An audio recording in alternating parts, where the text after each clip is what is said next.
Franklin Clark appears to be a typical British gentleman, a good sportsman, a hunter, a traveller.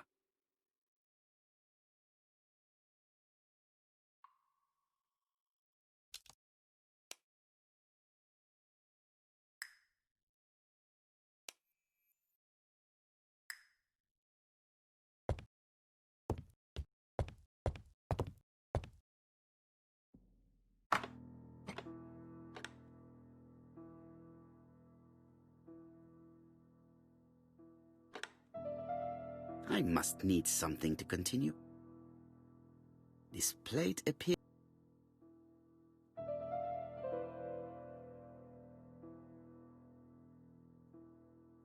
This plate appears to... This plate appears... This plate appears...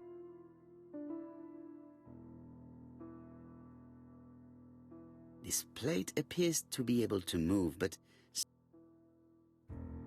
This plate appears... This plate appears...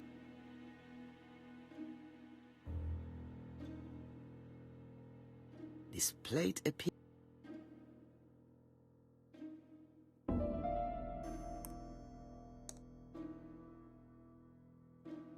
This plate appears to... This plate appears... This plate appears to be...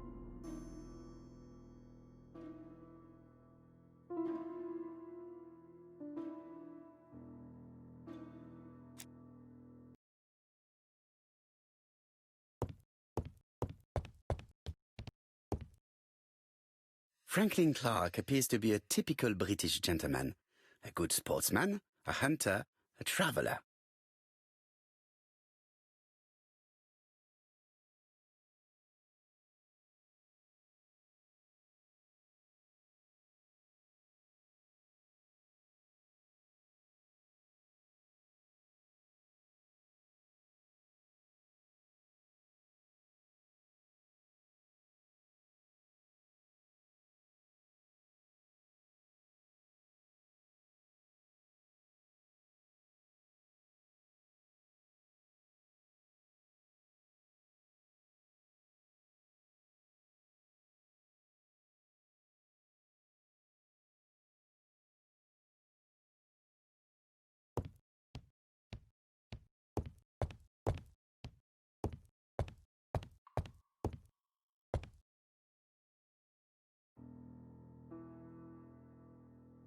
Four Chinese symbols are engraved on this padlock.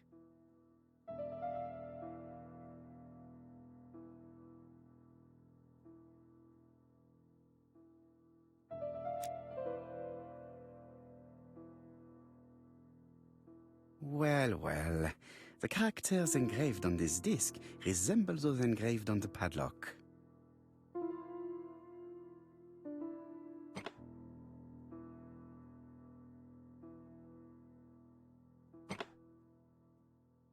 That's it. This character appears to be the right way round.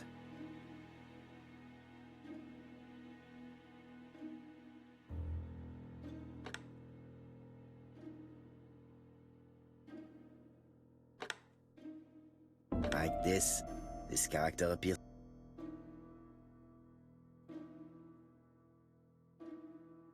Like this...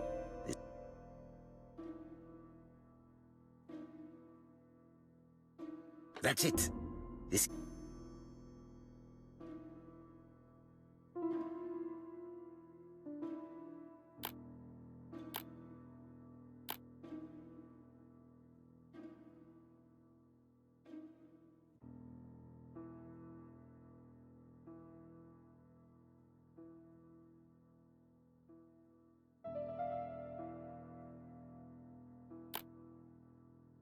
No, it's not.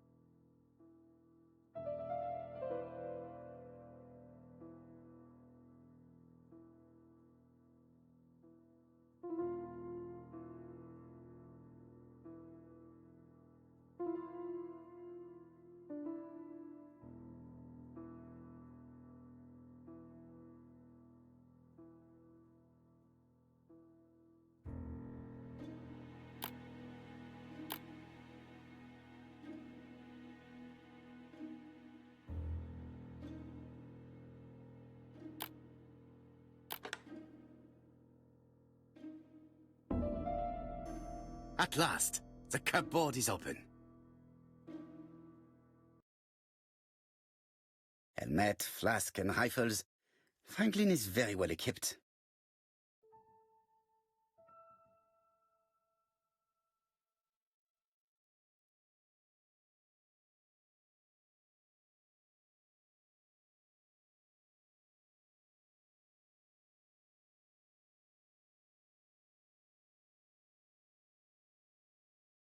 Genteel and wild. English countryside revisited.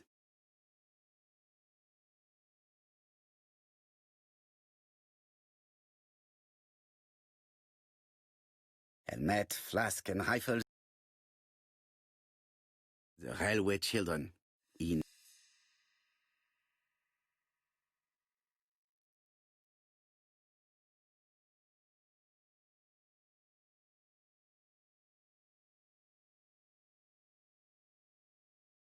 For Franklin.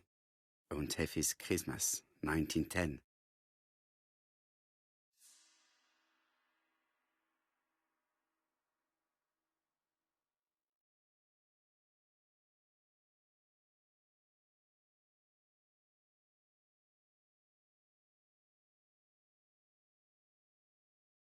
Traveling in China, a practical guide for English travelers.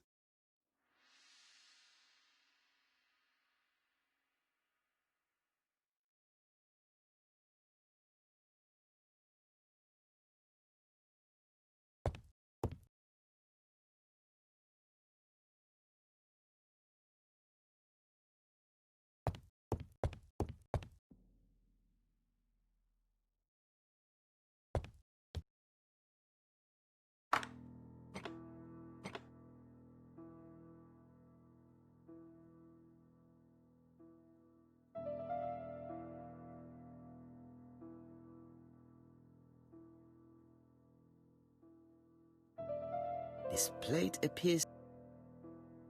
This plate appears. This plate appears.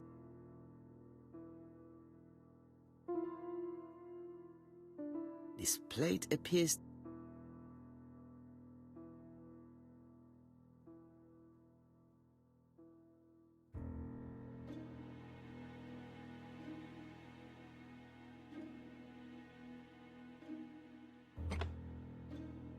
I must need something to continue.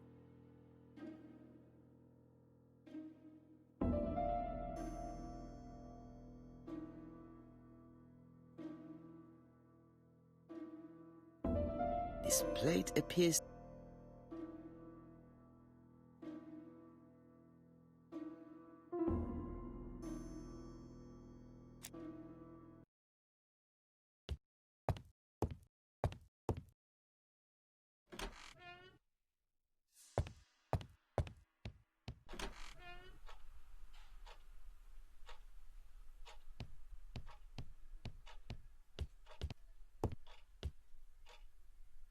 I see some papers that were not there the first time I visited.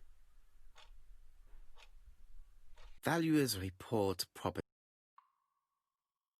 Court and Brunskill. The name is familiar. Is that not the name of the firm Donald Fraser works for? These daggers are only ceremonial weapons. I do not think that the crime weapon is here.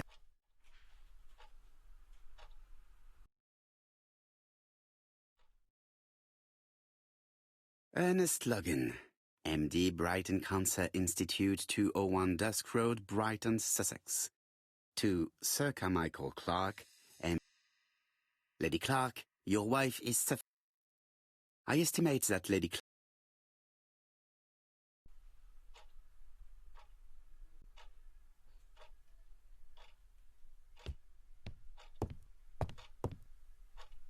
The door is locked. Sir Carmichael's collection could rival that of a major museum.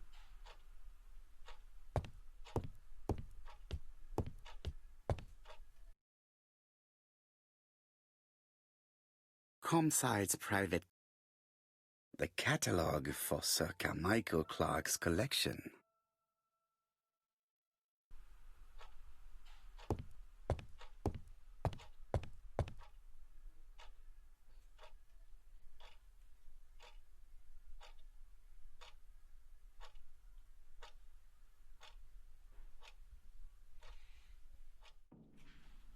Traditional Chinese map. Facsimile. South is on the top of the map.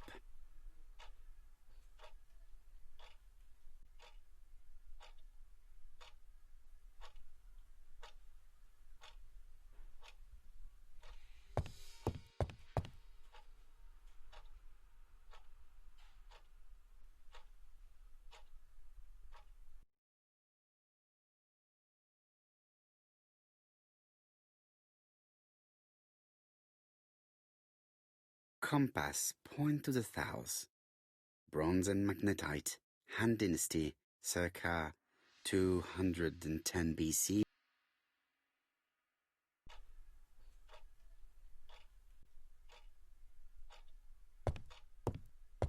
are some very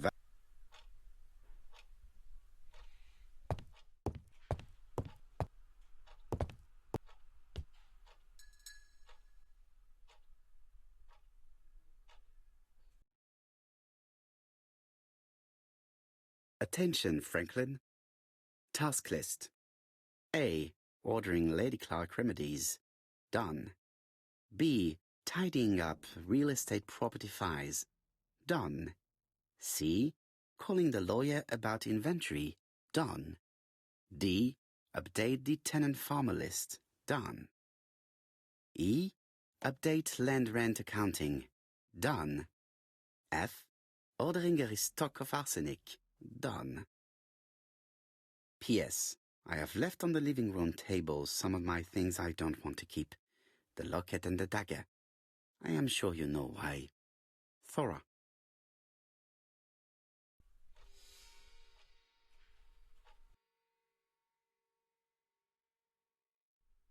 A dark dragon for a bright-haired maid. C.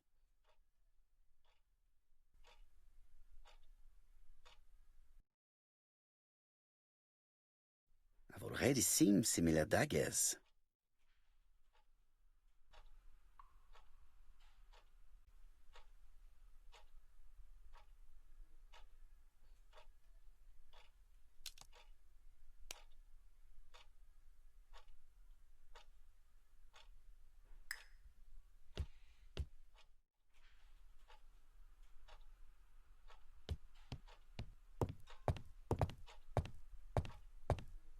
Order.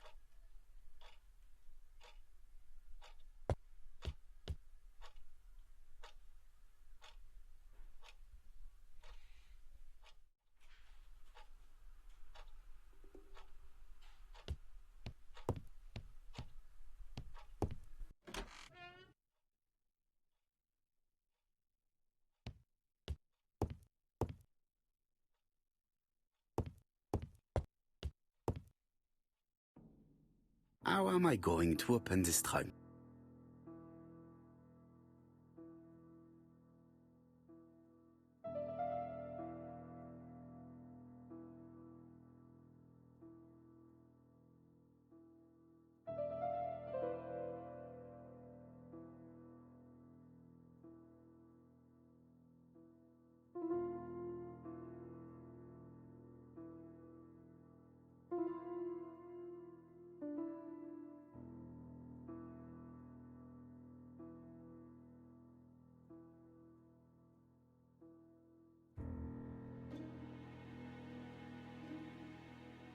That does not appear to be...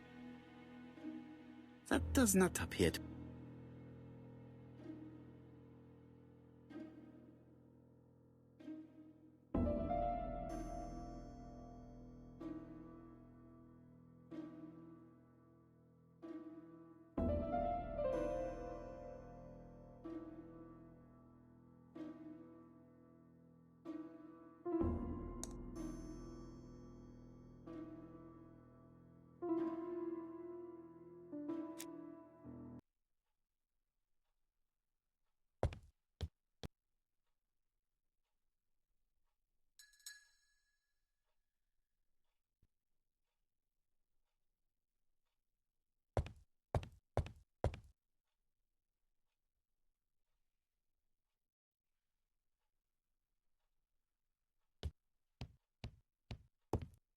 I do not need...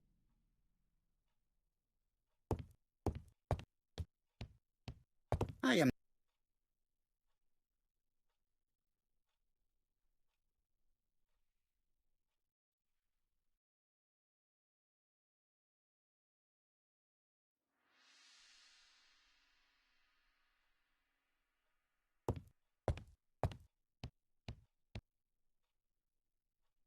How am I going to open this?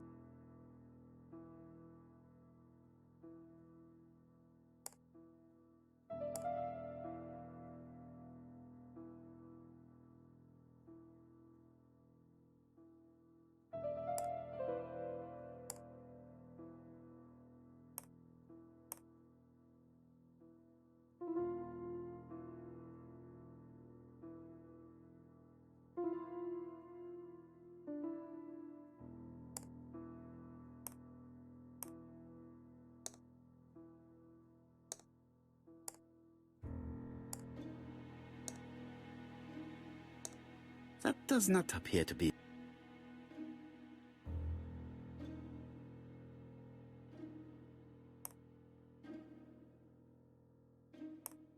That does not appear.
Genteel and wild.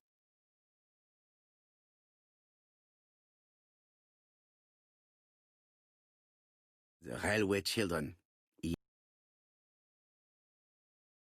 For Franklin. Und F.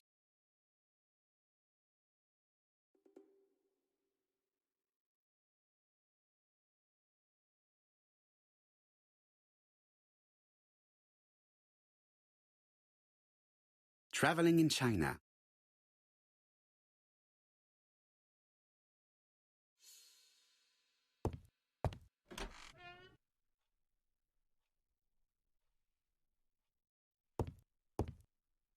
How am I going to open this?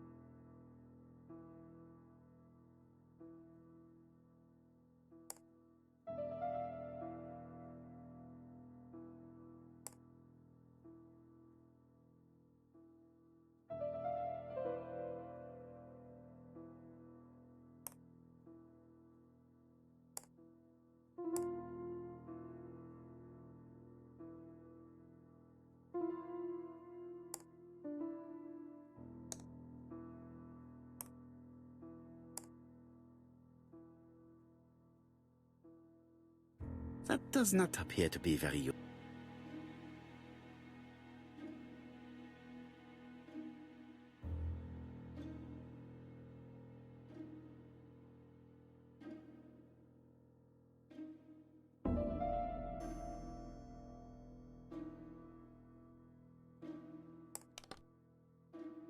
Leaving the code on the trunk. What a strange character Franklin is.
So, what is this?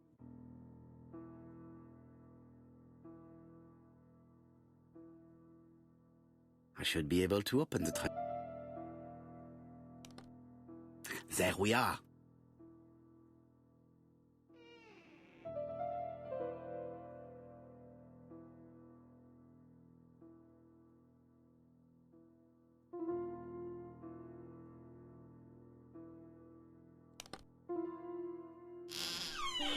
Whiskey and other good quality drinks.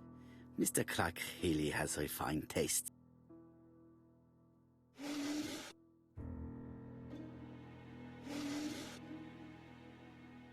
Whiskey and other good quality drinks.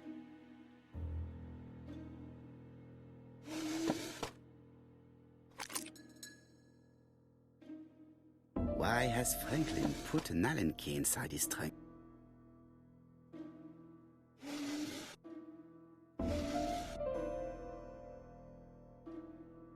Whiskey and other good...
Another screw.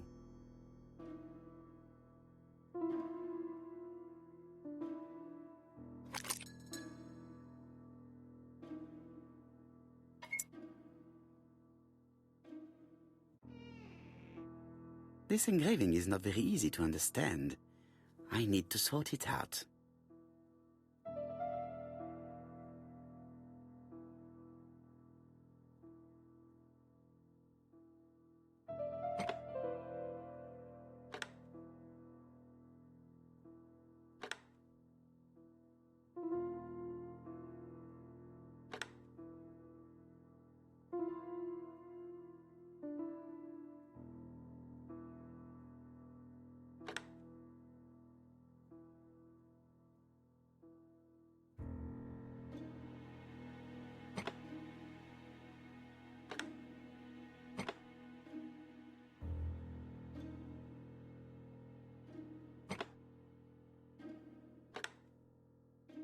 It is blocked.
It is blocked.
Franklin must really love his country to have an engraving in his trunk.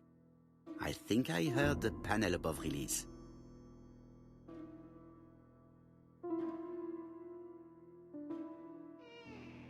A signet ring? A signet ring with a code written on it. 1587. It may be useful to me.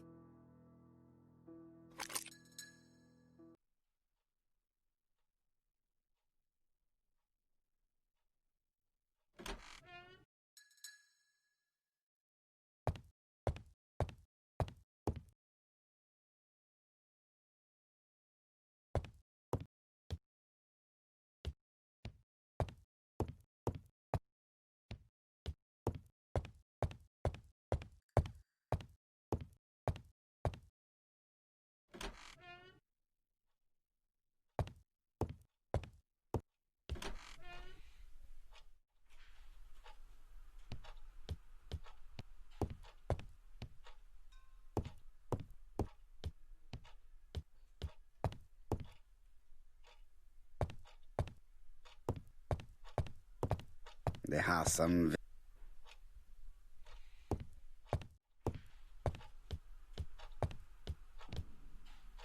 The door is locked.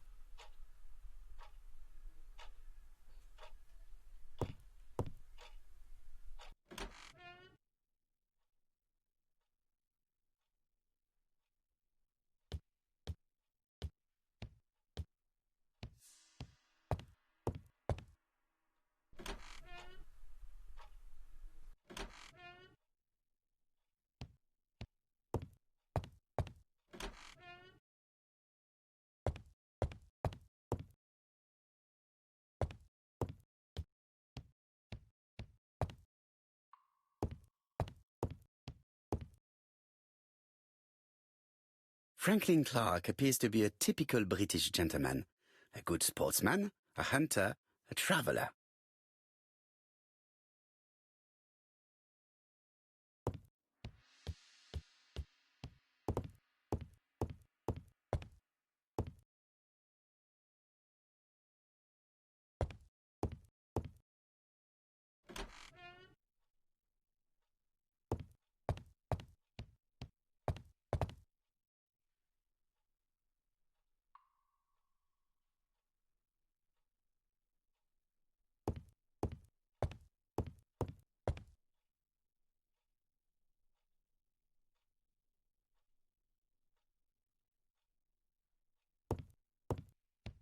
Best to leave her to sleep now.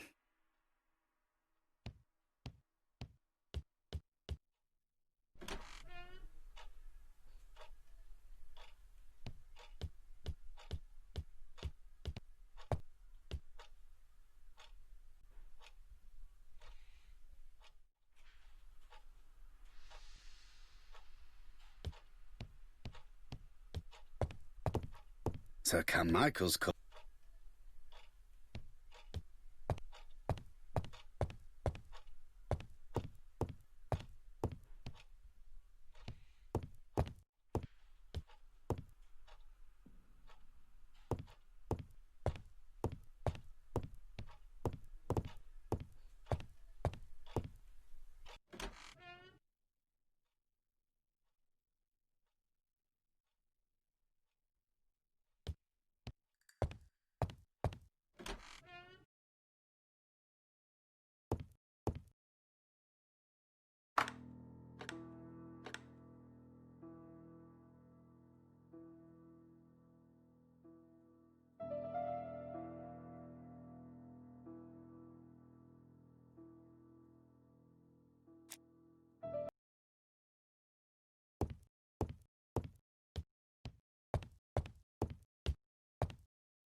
A signet ring bearing the Clark's family's coat of arms.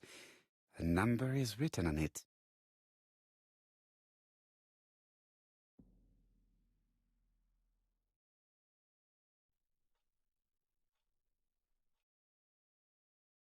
This skeleton key would be very...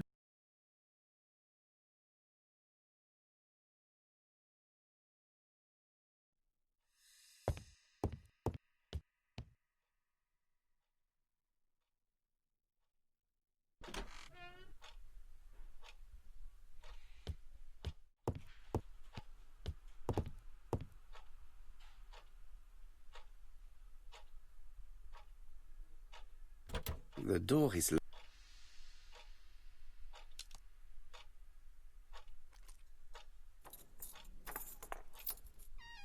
This unit contains the medical records for Sir Carmichael Clark's patients. Let us study them closely and see if there are any familiar names. No dust on the records from A to D. They've been handled recently. No known names. Disappointing.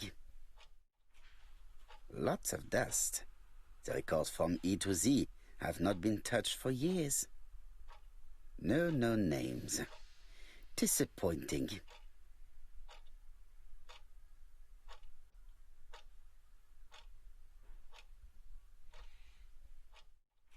This unit contains the...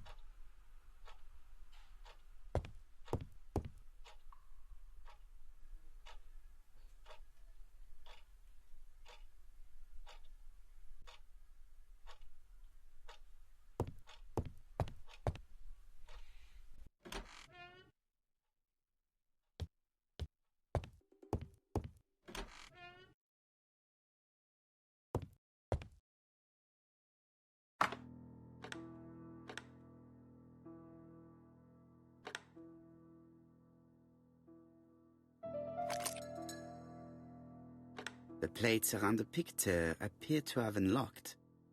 I think I've already seen these symbols on Franklin's trophies.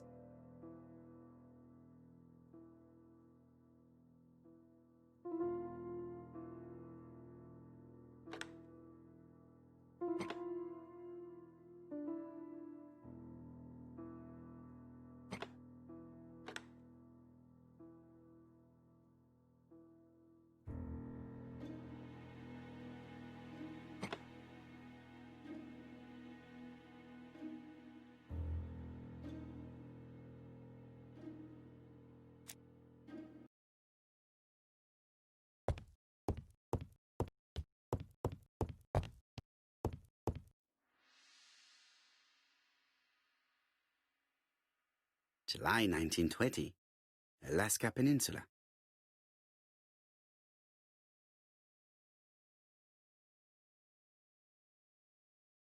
February 1922, South Africa.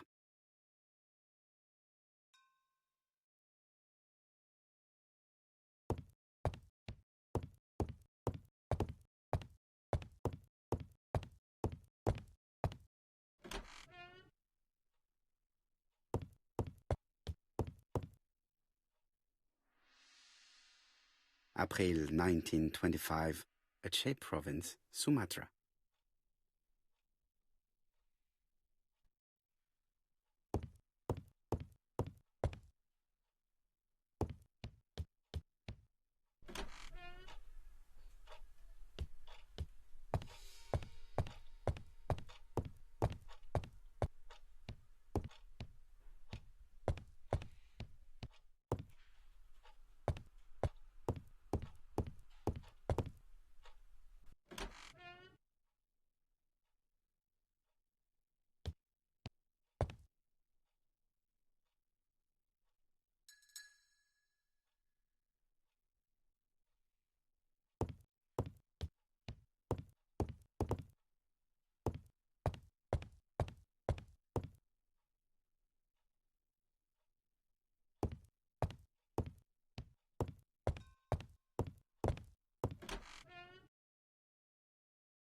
The plates around the picture appear to have unlocked. I think I've already seen these symbols on Franklin's trophies.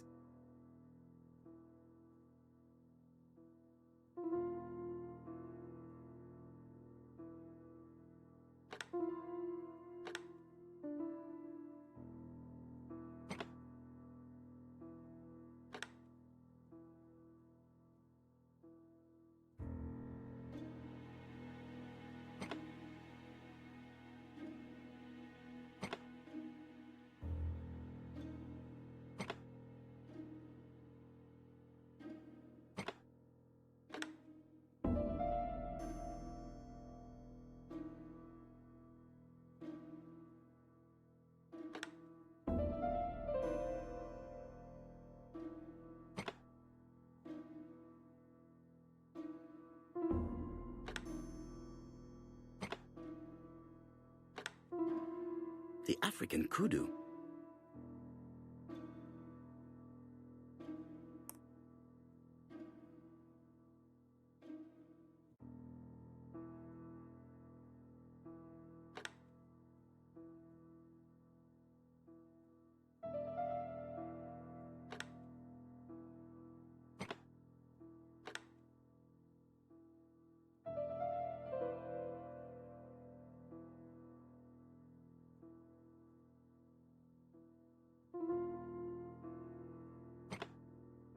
The Alaskan Kodiak bear.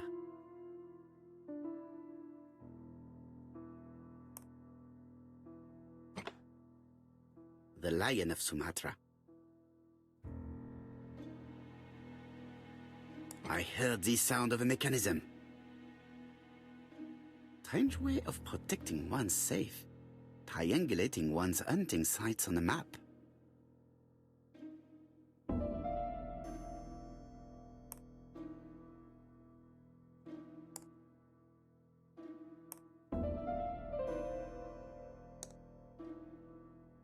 These documents are very likely going to help me for the rest of the inquiry.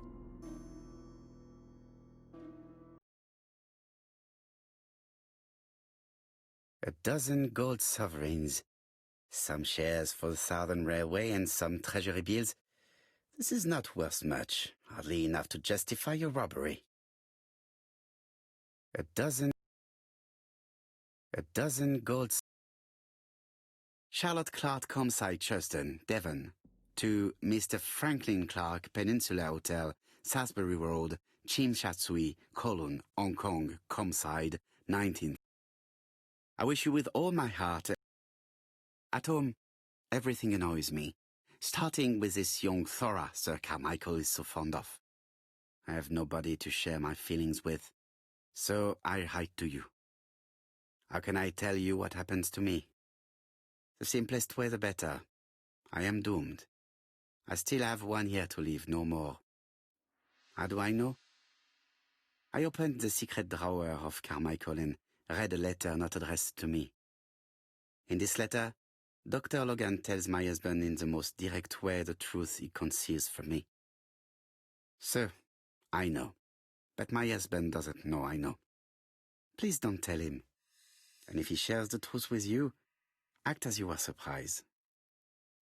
Carr will probably speak in his usual convoluted way, but I wanted to be the first to announce it to you. It does matter to me that you are aware of what happens in Comside.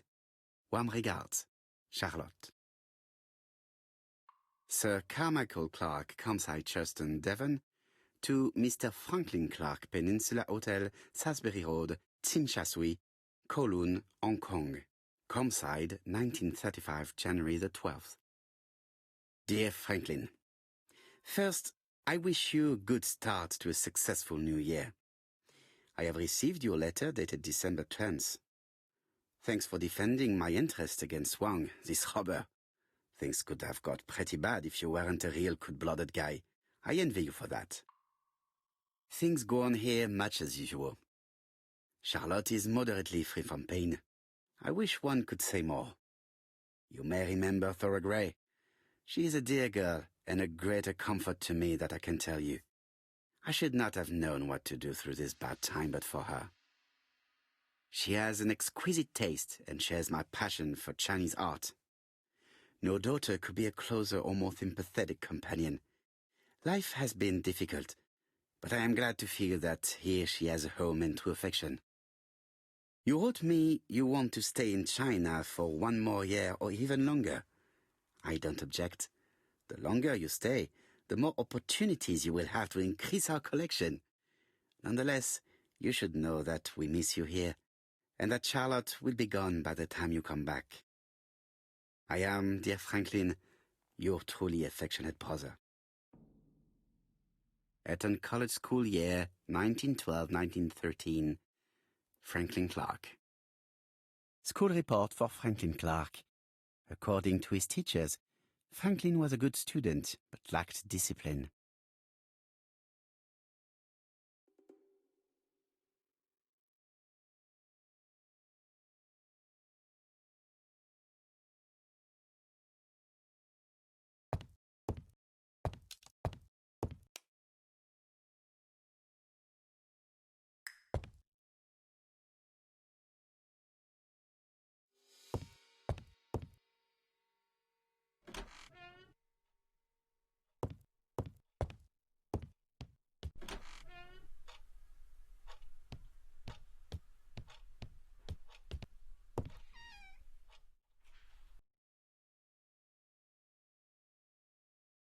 Where is the horrible smell of carrion coming from?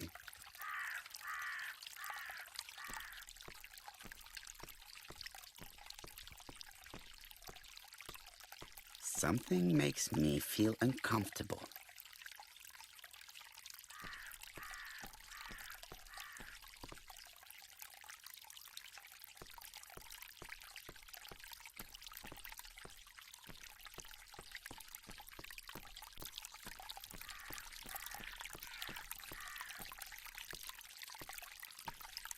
would like to congratulate Clark's gardener. What symmetry!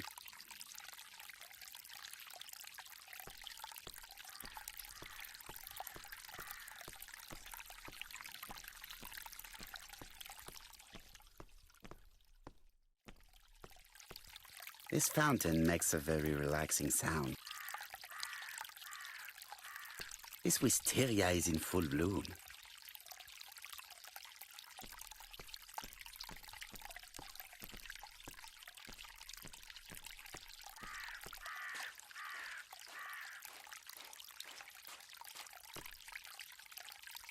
It was probably the gardener who lit this fire.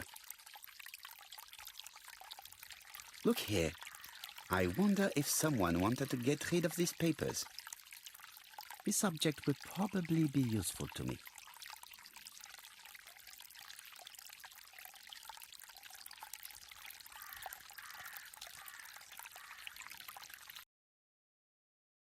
If someone has tried to get rid of these documents, they may be important.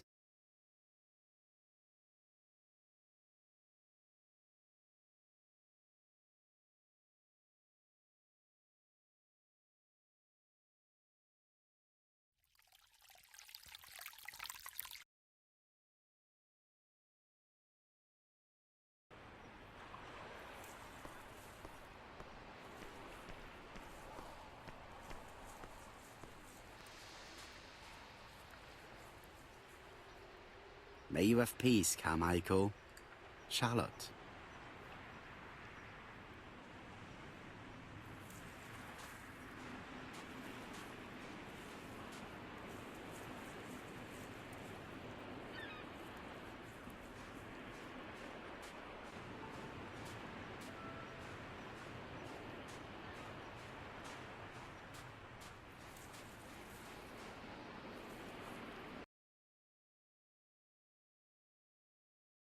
Where is the horrible smell of carrion coming from? Clark's greenhouse. It must hold some rare plants.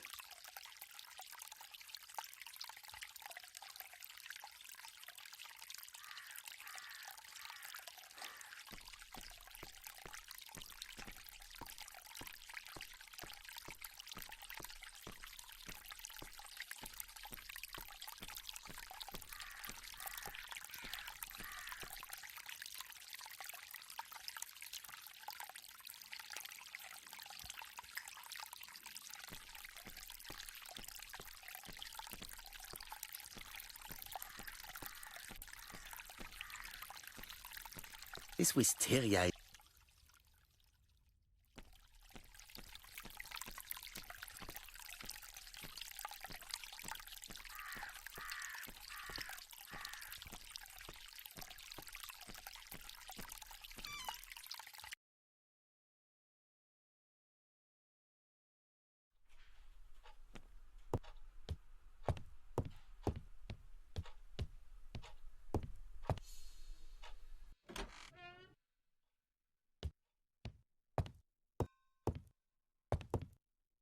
I am not going to leave.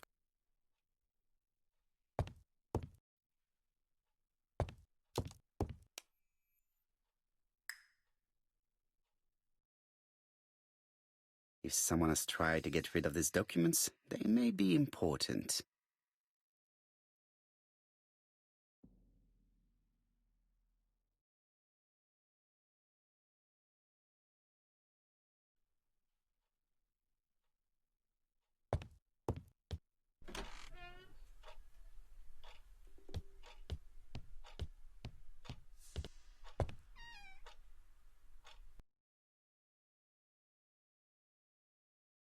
Where is the horse?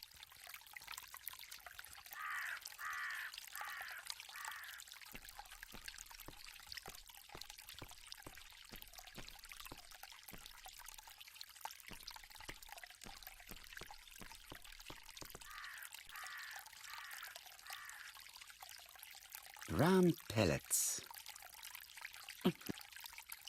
Let us now try and get our brain cells to work.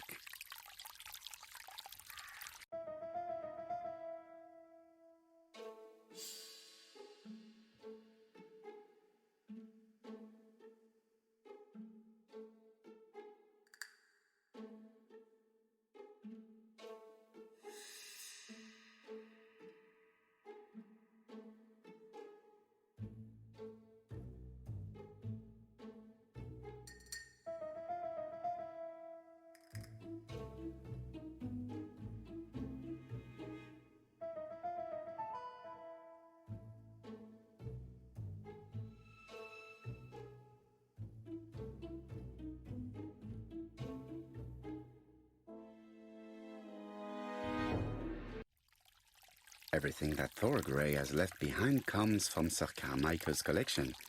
He most probably gave them to her, but she chose to leave them here rather than run the risk of being accused of theft.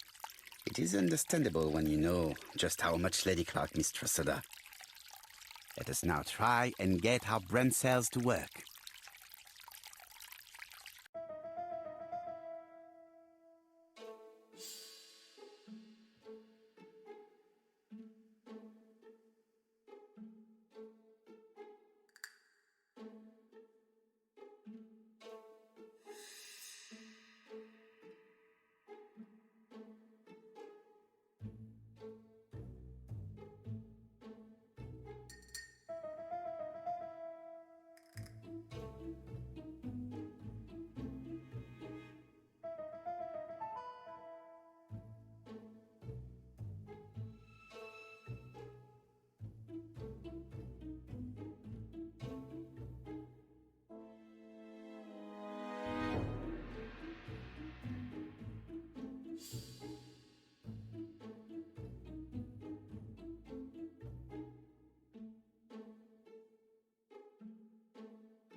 Thorgray had no reason to kill someone who only had a few months left to live.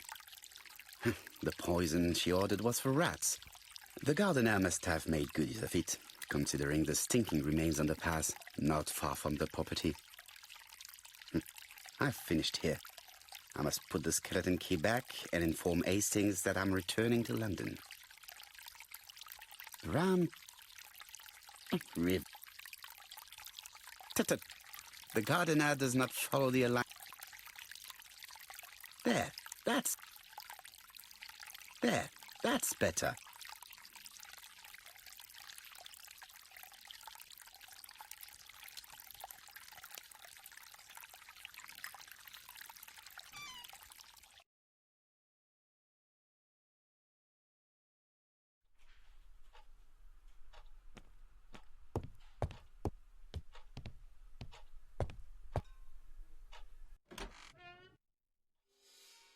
I must put the skeleton key back and inform Hastings that I'm returning to London.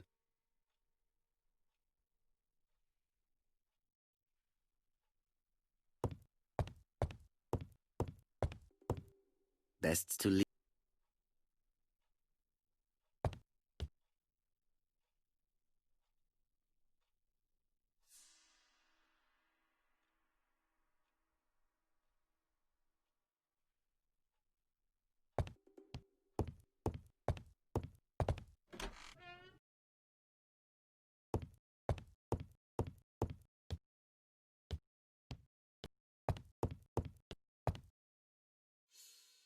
Franklin Clark appears to be a typical British gentleman, a good sportsman, a hunter, a traveller.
This unit contains...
Après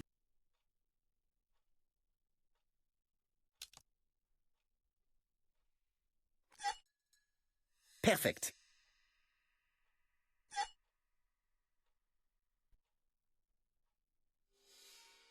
Hello, Hastings. I have finished in Shurston. I will take the first train. Tell me, do you know how to restore writing on a burnt document? Yes, you just have to soak a cloth with a hydrochloric acid solution and rub the sheet of paper. Then the characters appear. Bien. You have been of great assistance, Hastings. Could you please order the solution as soon as possible? Of course, but what documents do you want to read? You will see, my friend. À ce soir.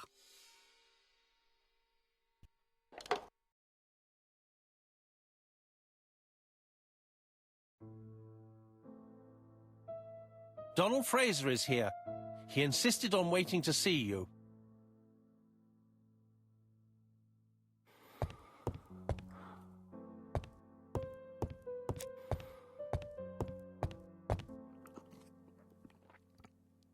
This man is tired.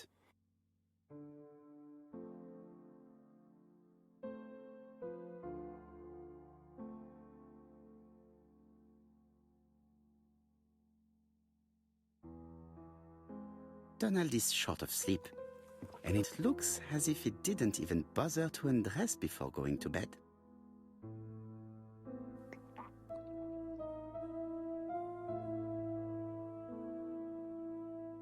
Mr. Parrow, I don't know why I'm here.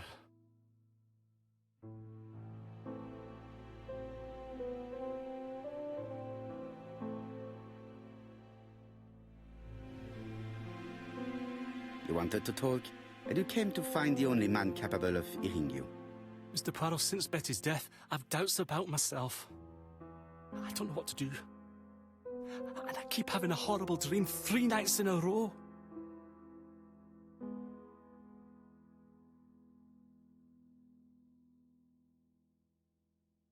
Have a drink, and tell me about this dream.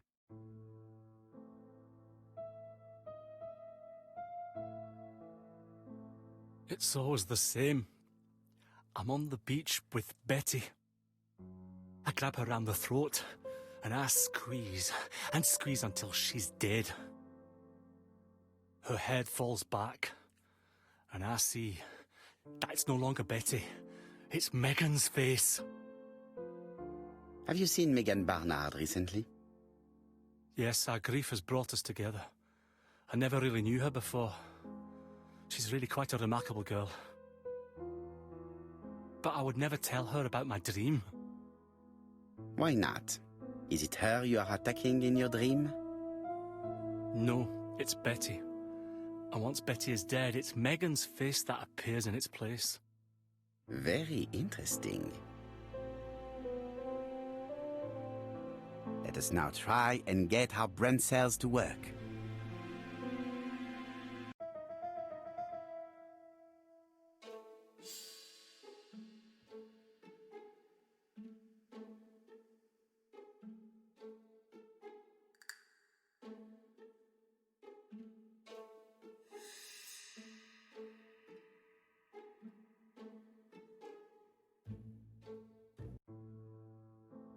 Mr. Fraser, I think that the real meaning of this dream is that you are in love with Megan Barnard. Please go on. Do. This dream certainly betrays your guilt. Oh. But what do you feel guilty about? Having killed your fiancé? Possible.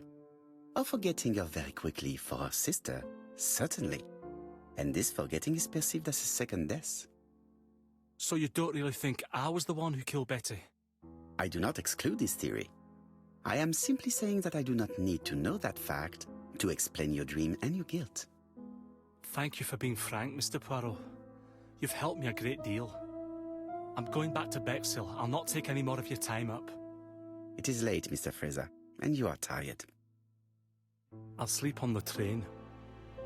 I like trains. It's easy to sleep rocked by the sound of the wheels.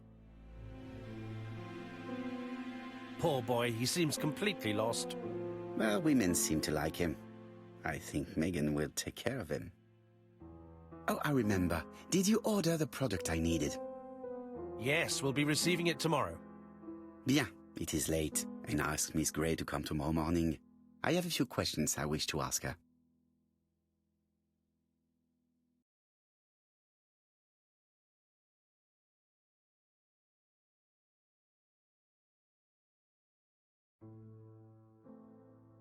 Mademoiselle, I asked you here in order to answer a very important question.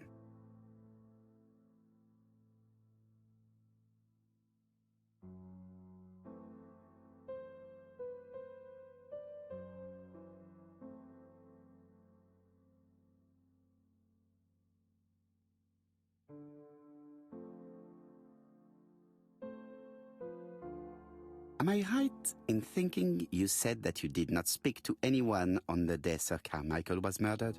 It's the absolute truth.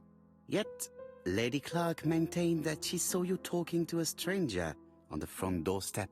Really? She must have been mistaken. Oh, I remember now. I'd forgotten all about it, but it wasn't important. It was just a salesman. One of those traders who sell stockings from door to door. Can you describe him to me? Medium size, glasses, dark suit, and a felt hat. Not the sort of man you notice. Completely harmless. That's why I forgot all about him. Nothing else? He was very hesitant and shy. Usually door-to-door salesmen are very confident, but he wasn't.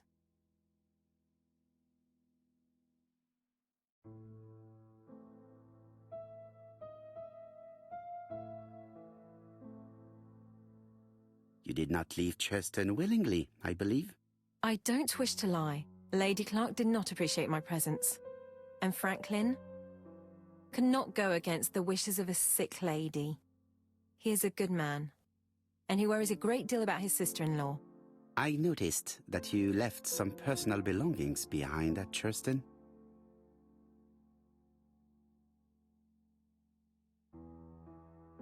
Are you planning on going back to collect them? No. I prefer not to carry the weight of the past. Bien. I must ask you one last question. Please reply frankly with either yes or no. If Lady Clark had died, would you have agreed to marry Sir Carmichael if he'd asked you? How dare you ask such a question? Sir Carmichael treated me just like his daughter.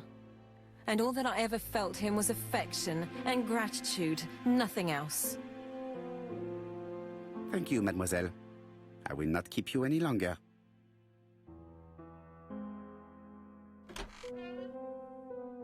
I met Thora Grey on the stairs. Her cheeks were ablaze, and she appeared to be deeply hurt. Poirot, have you offended the poor girl again? Do you have good reasons for accusing her? I accused her of nothing, Hastings. I simply asked her an important question she did not answer. Let us see if we can answer it for her. Let us now try and get our brain cells to work.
You must know how to read between the lines, Hastings.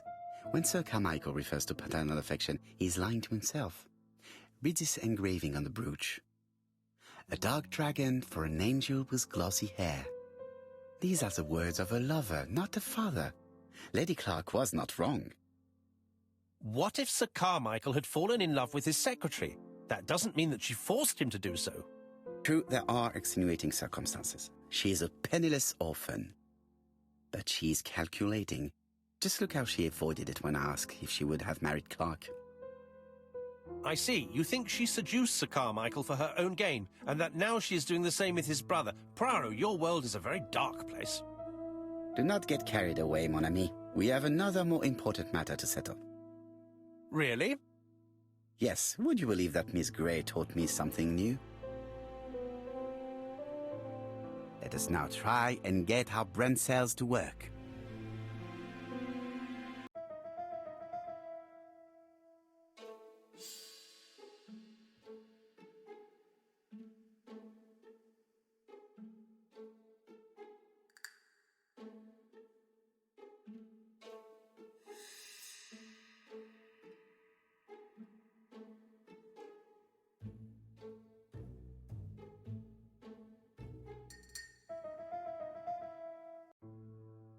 It's perfectly clear, Hastings, perfectly clear. Indeed, a stocking seller visited Andover, Bexhill and Churston on the day of each murder.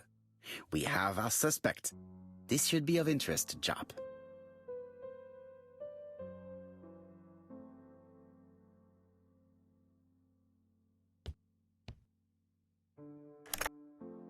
Chief Inspector, we are looking for a stocking salesman. I see you have a suspect. Yes.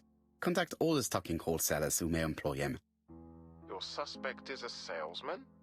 No, he does not take orders. He sells door to door. Right. The hunt is on.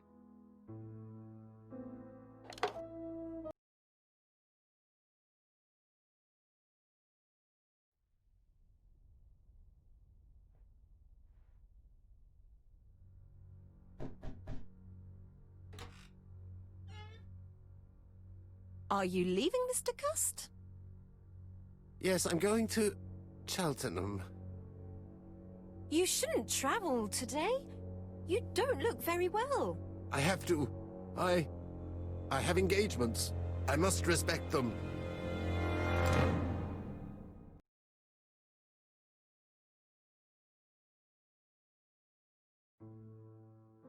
Can you get the post, Hastings? And why don't you go and get it yourself? Très bien. What's going on? I've never known Hastings to be so disagreeable.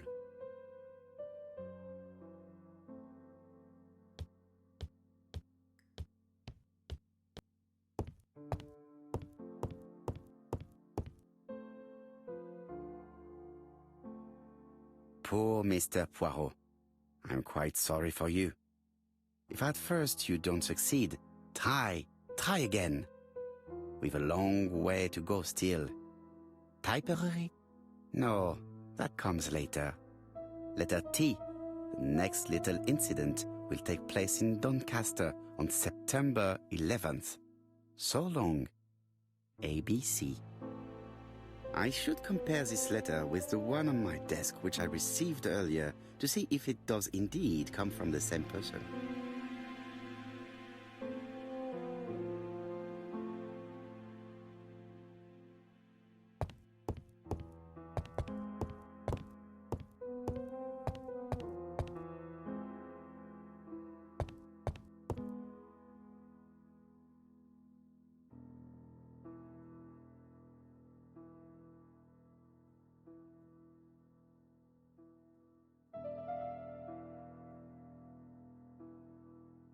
Let us examine this more closely. Certain characters in the... Yes, this I is weird. Yes, the I characters in the two letters do indeed have the same defects. I have to find some other similar defects to confirm my theory. Yes, the A appears to be quite unusual. That's right. The A characters in the two letters do indeed have the same defects. I have to find some other similar defects to confirm my theory. Let us examine the characters in this word. Nothing to report for these characters. Let us examine the... Nothing to report for these characters. Let us examine another word. Let us examine the... Nothing to report for these characters.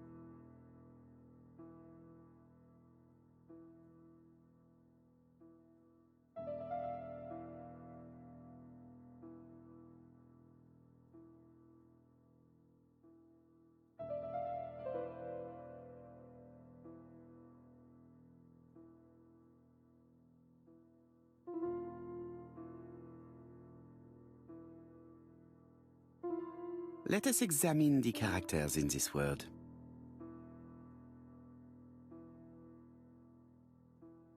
Right. Let us...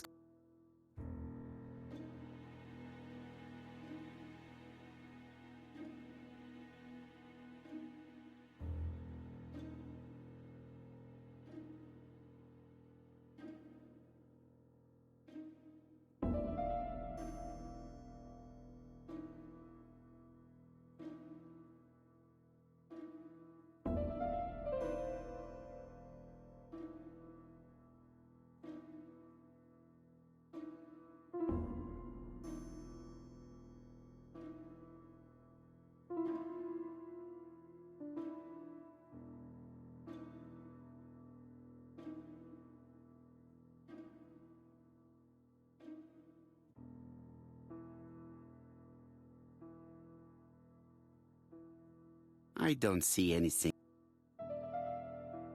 Let us examine the characters in... Let us examine the characters.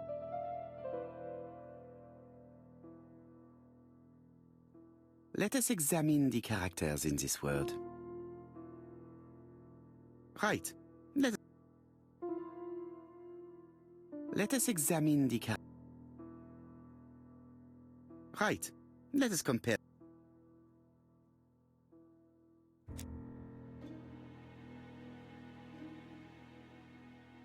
Let us examine the characters. Let us examine the characters in this word. I don't see anything in particular. Let us examine the character. No, this character does not appear to have any defects. Let us examine another word.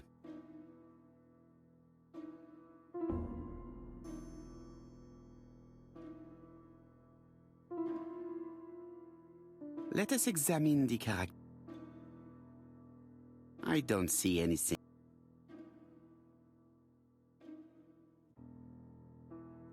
Let us examine the character. Let us examine the character. I don't see anything in part. Let us examine the character. Nothing to report for these characters.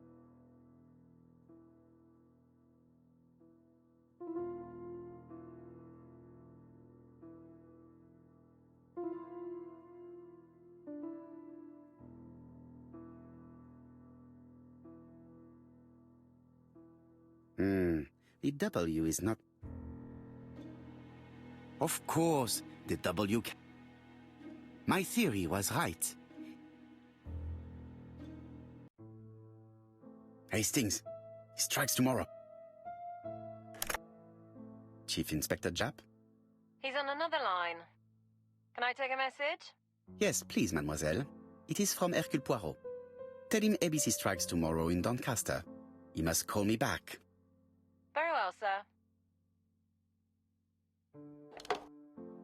Bien, now I'm going to see what I can find from these burnt documents. I've received the product I need. Hastings, if you do not mind, I would like you to take a few notes. Yes, yes.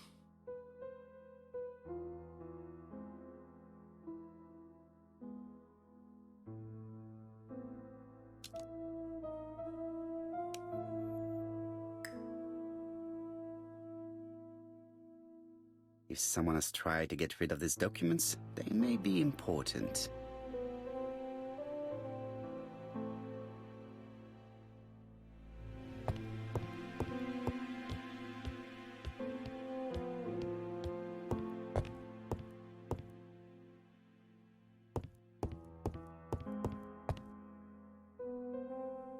Royal mathematics. It's highly... On the one hand, after this initial... Go to the last page to find our results and... Daily Blague, August 31, 1935. Moustache at half-mast. Poirot's repeated failure in ABC case. Sometimes small things trouble great men. Hastings, faithful collaborator of the Belgian detective, knows something about it. 3 mornings in a row, he confided to us, the cook broke the egg yolks when preparing Poirot's breakfast. This apparently casual event has greatly disturbed my friend, to the point it breaks his concentration and slows his judgment. I also noticed his mustache, of which he is so proud, being duller than usual. Poirot, I assure you I haven't said any such thing to the journalists. They twist everything.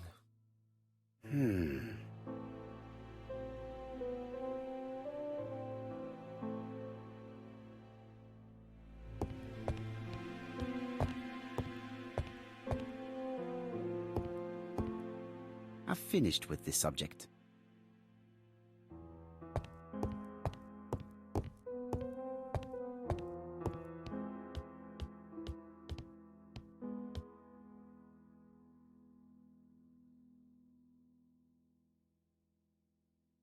Hastings' photo album.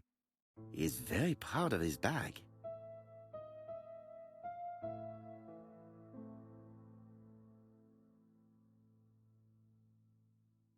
Churston, Devon, population 500 inhabitants.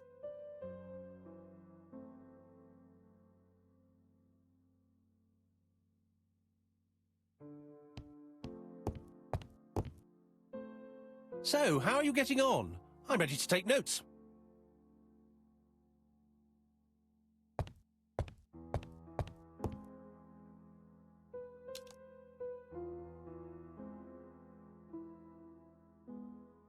Poor Mr. Poirot.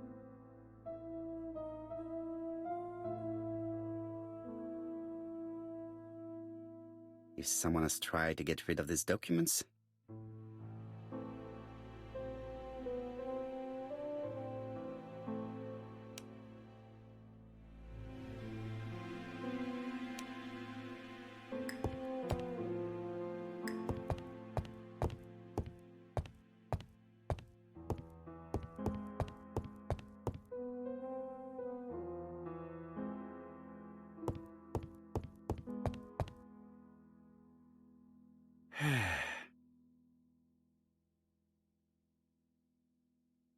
I've finished with this.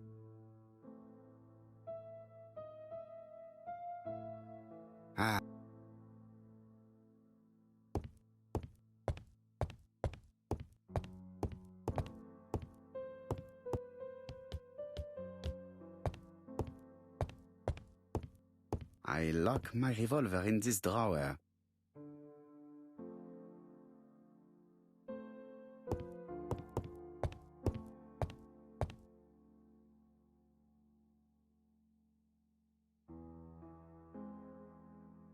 Now, down to work. All of this needs putting in order a little.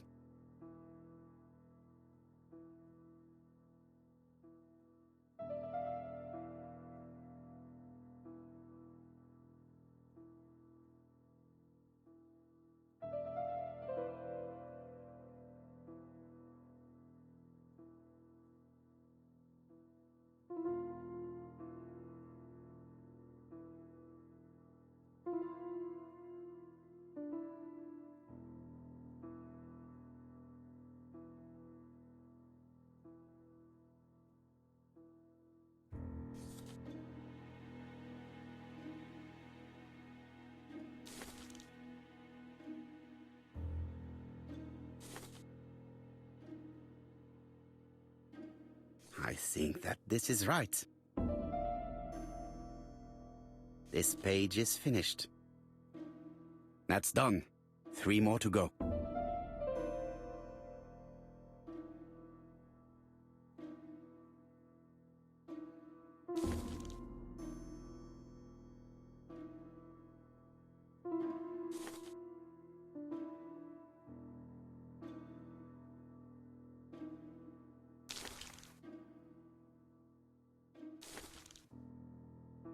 This page is finished. And that's 2 done.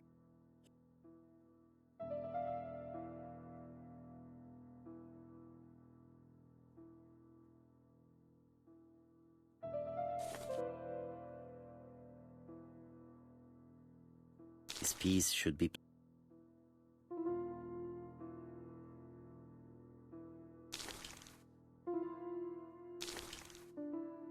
This page is finished.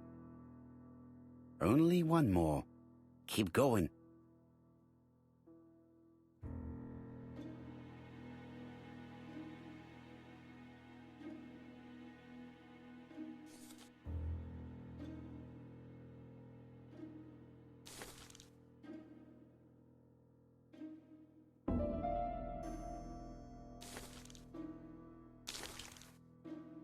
This page is finished. All the pages are reconstructed.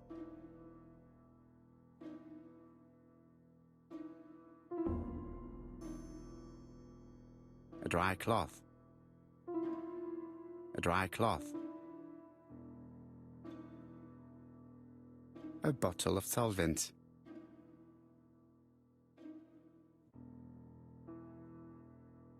A bottle of solvent.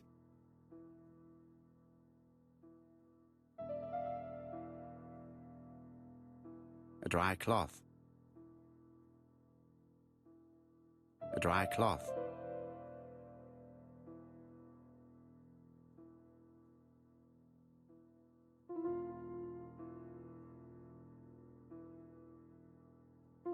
A bottle of solvent.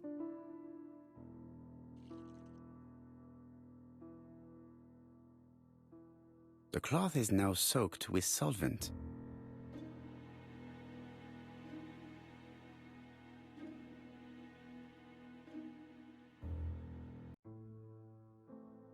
Got it! Make a note, Hastings, make a note. Mrs. Alice Asher, shop owner in Andover. Tracheitis, hemoptysis, prescribed laudanum. I got it. Look. Poirot, where on earth did you find these files? On a fire at the bottom of the garden at campsite. All right, but where did the person who burned them find them?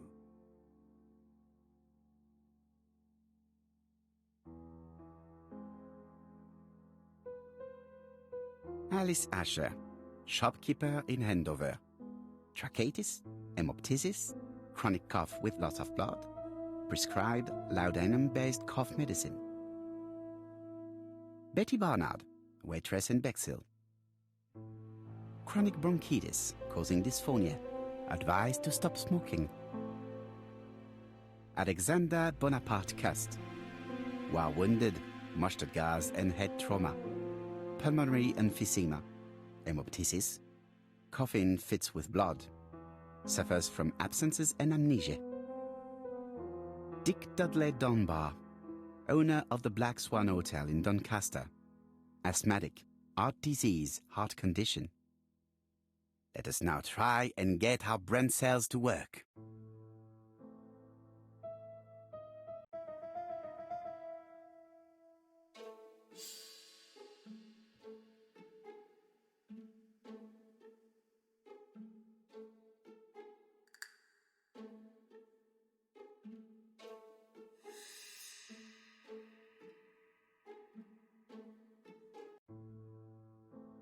The burned documents are medical records, and without a doubt they come from Clark's archives.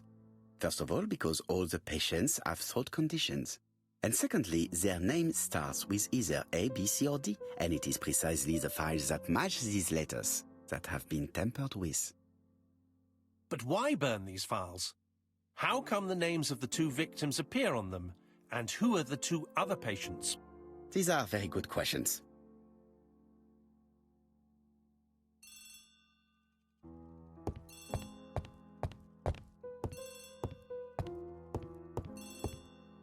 I've finished. Hello, Poirot? Any news, Chief Inspector? You wanted a stocking seller? We have one. Reported by his landlady who thought he was behaving suspiciously. He has the most unbelievable name.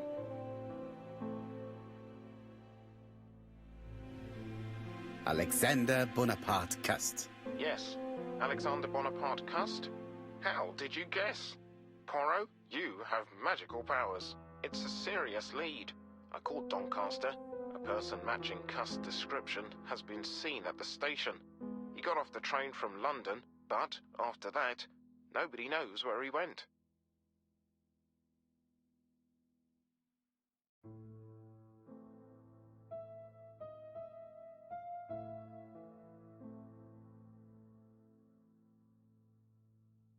Look for him at the Black Swan Hotel.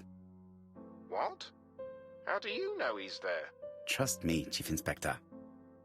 You appear to be very sure of yourself. Very well. I'll call the Black Swan straight away. The owner is going to get a shock when he learns that there's a murderer under his roof. Do your best, Jap. You can count on me. Hastings, everything is at stake. With a little luck, our main suspect will soon be under lock and key. So, has Cust been arrested? Yes, the Doncaster police are sending him by train. That is good news. But why so gloomy, Chief Inspector? Well, when I told the hotel owner that he was sheltering a murderer, he collapsed. He's dead? No, fortunately, but it has taken its toll on him. It has to be said that with his name starting with the letter D, he had every reason to fear Cust. I bet he was going to be the next victim. Come now, Chief Inspector. He's at the hospital and the doctors are taking good care of him. You think so? Of course. Do not feel down, Chief Inspector. Let us focus on our investigation. While we're waiting to question Cust, we could search his room in London. Where does he live? The Marbury Guest House? I'll see you there. Yes, but start without me. First of all, I have to sort out a few details for Cust's transfer. I understand. À bientôt. Hastings, we are making good progress. Please go and search the room of our number one suspect. With pleasure. I did have a dentist appointment, but I'll cancel. The dentist. So that is why you are so nervous and bad-tempered. A visit to the dentist is never an enjoyable prospect. But an unavoidable one. Go to your appointment, Hastings. I will manage on my own.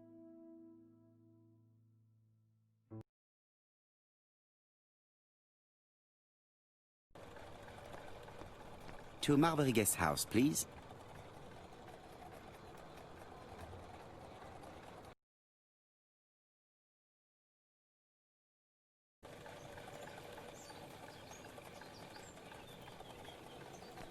I've been going past this modest guest house for so long. I would never have thought that the ABC case would lead me here.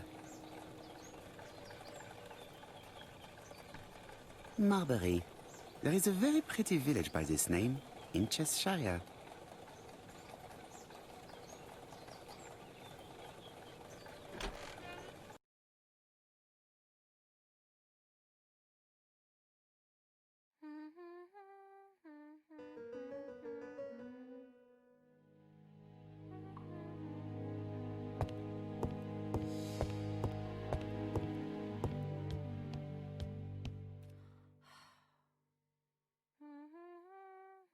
It looks like I've found the real master of this house.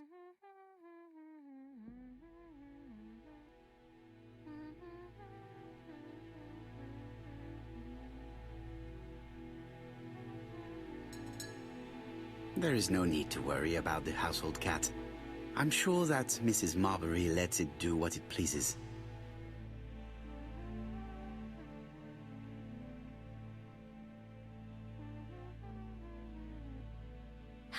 do. You must be Mr. Hercule Poirot.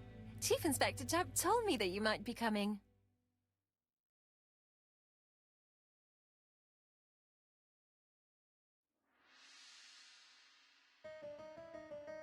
Madame, you may be of valuable help to me. It would be my pleasure to help you. Will there be some journalists there as well? I think you might even be interviewed. You are key witness. I've suspected him for some time, but he appeared so harmless. Oh yes, sometimes he got angry and waved his arms about. But even then, he wasn't frightening. And he was as gentle as a lamb again immediately afterwards. It was only this morning that I understood. He told me he was going to Cheltenham, but my daughter saw him at Euston Station. It's not the right station. To get to Cheltenham, you have to take the train from Paddington. And what's more, Mr. Cuss left behind an ABC with Doncaster underlined. As you can imagine, when I saw that, I called Scotland Yard. One moment, please. How did you know that Cuss had underlined Doncaster in his railway guide? I went and had a look in his room. I see. Do you make a habit of searching through your lodger's belongings? Well, what are you going to do later? I bet you're going to poke around his room too. Tell me, did you have any other reason to suspect Mr. Cuss? He's rather queer. He talks to himself. He has a bad cough. Because of the war, he says. And then he was in Churston when that millionaire got murdered. I found his train ticket when I washed his coat. He didn't want me to wash his shirt. He washed it himself. But I did see big brown stains on it.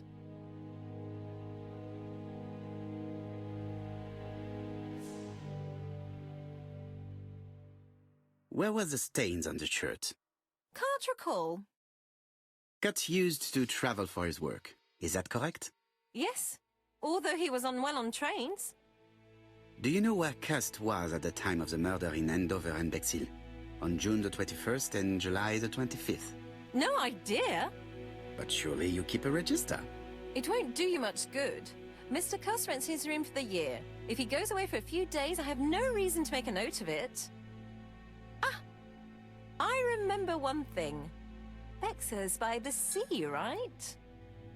Indeed, it is a large seaside resort. Well, as it happens, at the start of July, Mr. Cuss asked me to repair his bathing dress. Suspicious, huh? Very interesting. Please continue. I also forgot to say that he started buying newspapers that talked about the case.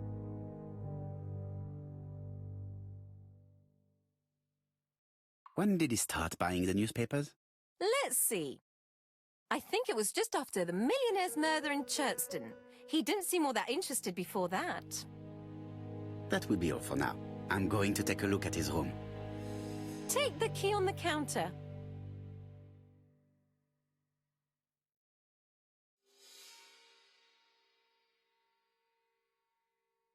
I should check the register. Mrs. Marbury may have been hiding something from me. I don't think my register will help you. Mr. Cuss rents his room all year. If he goes away for a few days, I have no reason to make a note of it.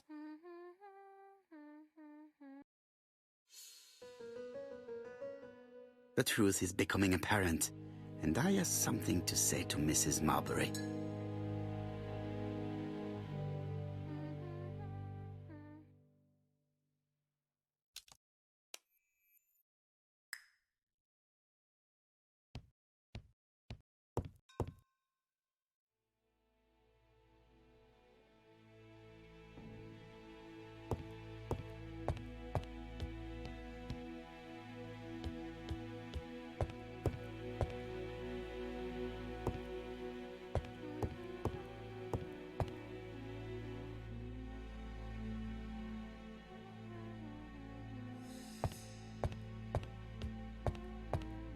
I have something.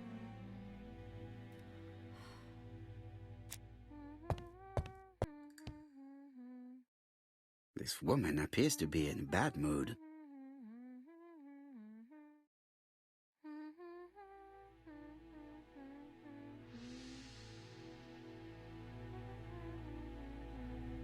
Mrs. Marbury is taking out her bad mood on the evening meal's potato.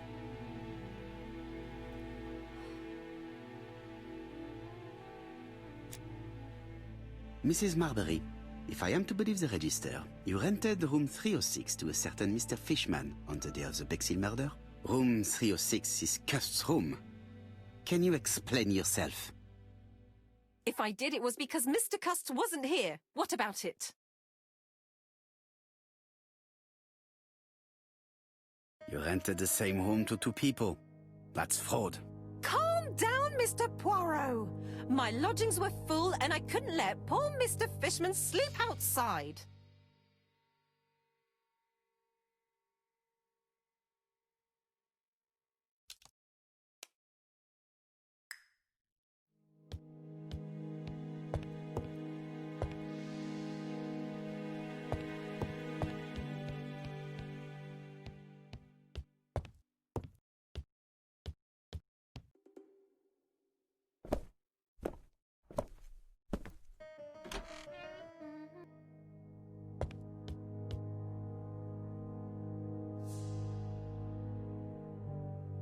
John Milligan, Managing Director, Silky Legs, Frederick Street, Leicester. To A.B. Cust, Marbury's Guest House, 1935, May the 21st. Dear Sir, further to our letters dated 5th and 10th of the month, we confirm we are you as door-to-door salesman, according to the conditions stated in our previous letters. We will send you the articles by mail and also a Redfield typewriter you will be using for every business letter. Regarding the schedule of your rounds, please do as following. June 21, Andover. Arrive by train the 20th in the evening and get a room at Station Hotel. Start your turn in the north part of the town. This letter establishes that Cust went to Andover, but the ink has hidden the destinations of his other trips. I know from Mrs. Marbury that he went to Churston. I just have to show that he went to Bexhill, and I will have proved that he was present at all the crime scenes.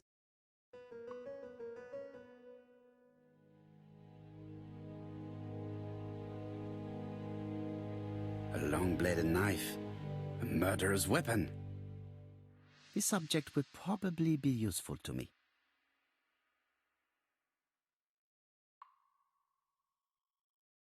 It's an ABC.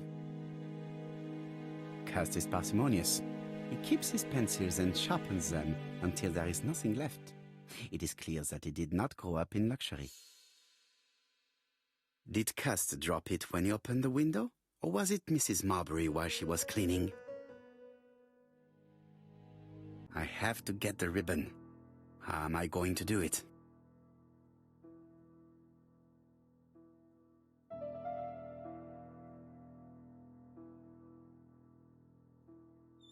The right-hand heel has been removed.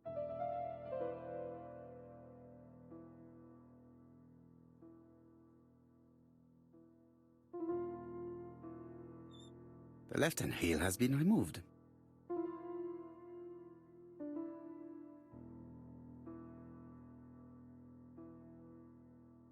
Something is blocking the ribbon.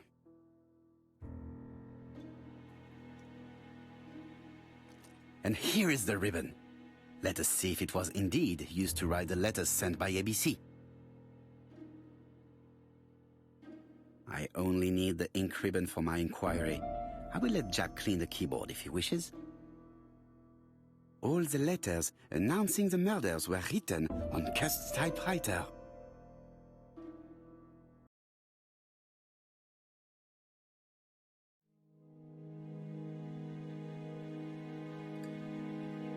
How hopeful. This place is a real mess.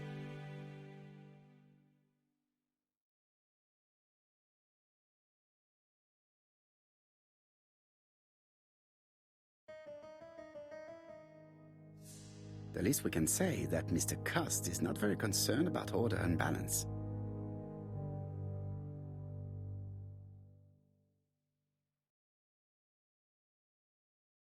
ABC guides. Enough to sign about a dozen murders. It's closed.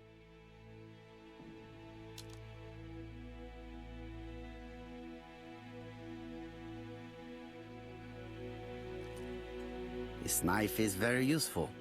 Who knows, maybe it never cut anything other than string. Stockings.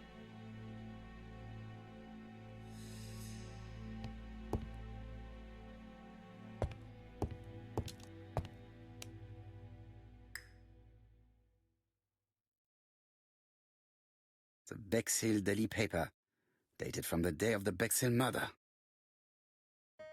Most probably the bathing dress repaired by Mrs. Marbury's expert hands.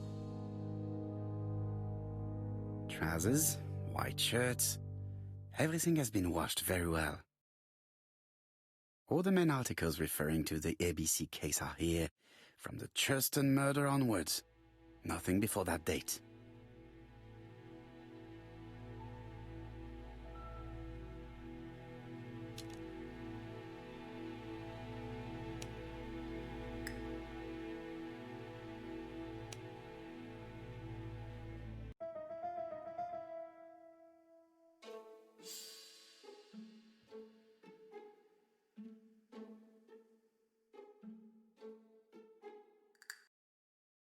The register shows that Cust did not sleep at the guest house on the day of the murder. Where was he? Bexhill. The Bexhill paper reveals it. Cust bought this newspaper in Bexhill on July the 25th.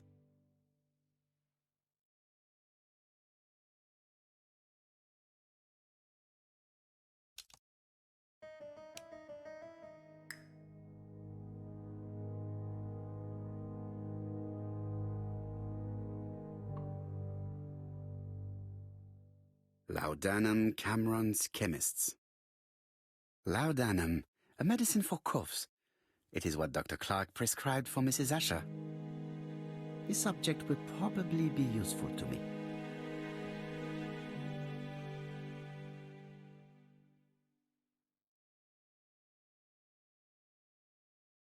Diethyl barbituric acid, Johnson Company. I know this medicine. It is a powerful sedative. This subject will probably be useful to me.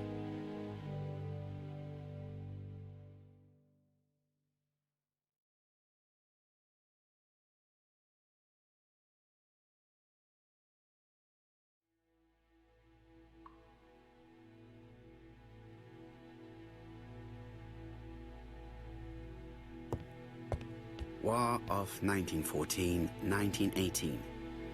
By the King's order, the name of Corporal A.B. Cust, Devonshire Regiment, was published on the London Gazette on May the 10th, 1918, as mentioned in a dispatch for gallant and distinguished service.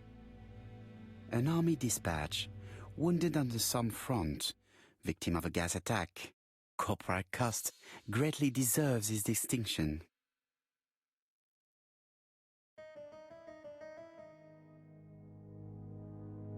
The least we can say that Mr. Cust is not very concerned about order and balance.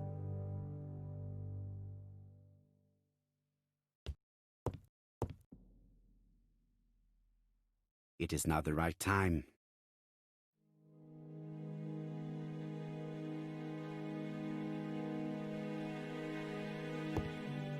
ABC guys, enough to sign about.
John Milligan. Dear Sir, regarding the schedule of your rounds, please do... This letter is...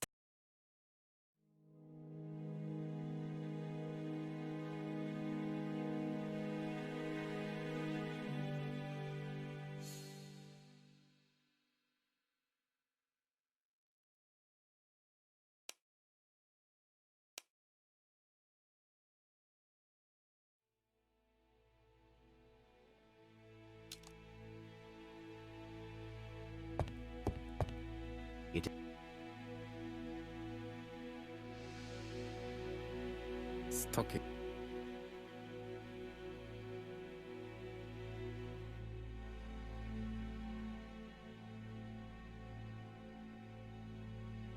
Trousers.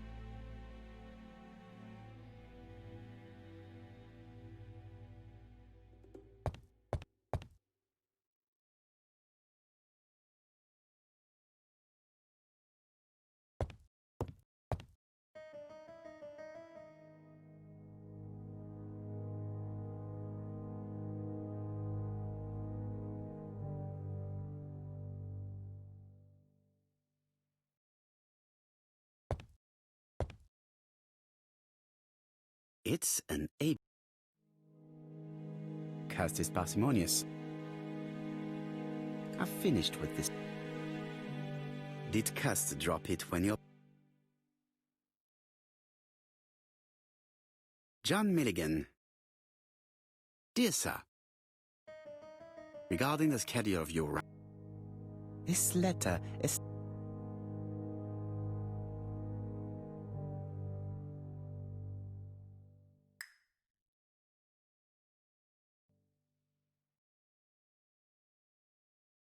The least we can say that Mr. Cust is not very concerned about order and balance.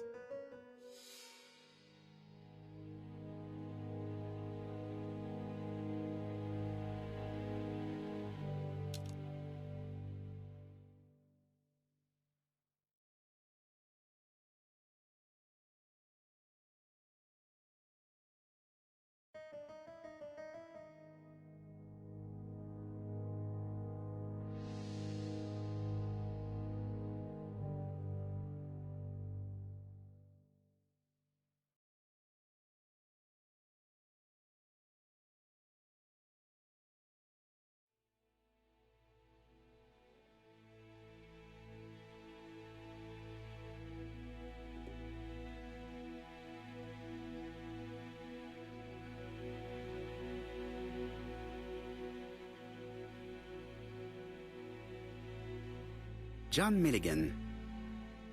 Dear Sir, regarding the schedule of your... This letter...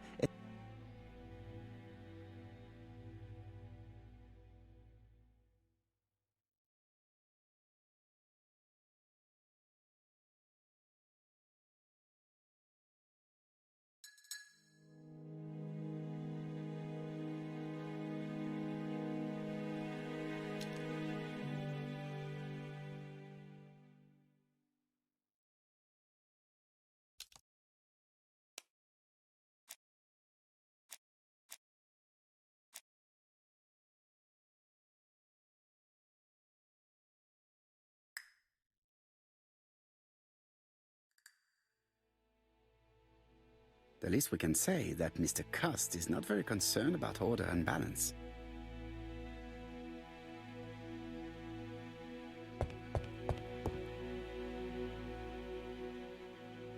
This dark stain. It could be blood, but goodness knows how long it has been there. No use continuing the inspection of this room. I've seen all there is to see.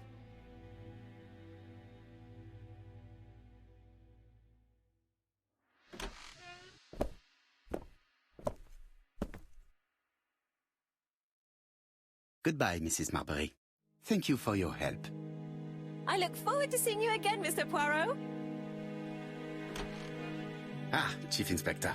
I was about to leave. Good evening, Chief Inspector. Welcome. Please excuse me, I must go to the kitchen. I'll leave the key of Mr. Cust on the counter. I'm sorry I'm late. I've spent ages with the Doncaster police. And you? I have established one fact. On 3 occasions, Cust was at the scene on the day of the crimes.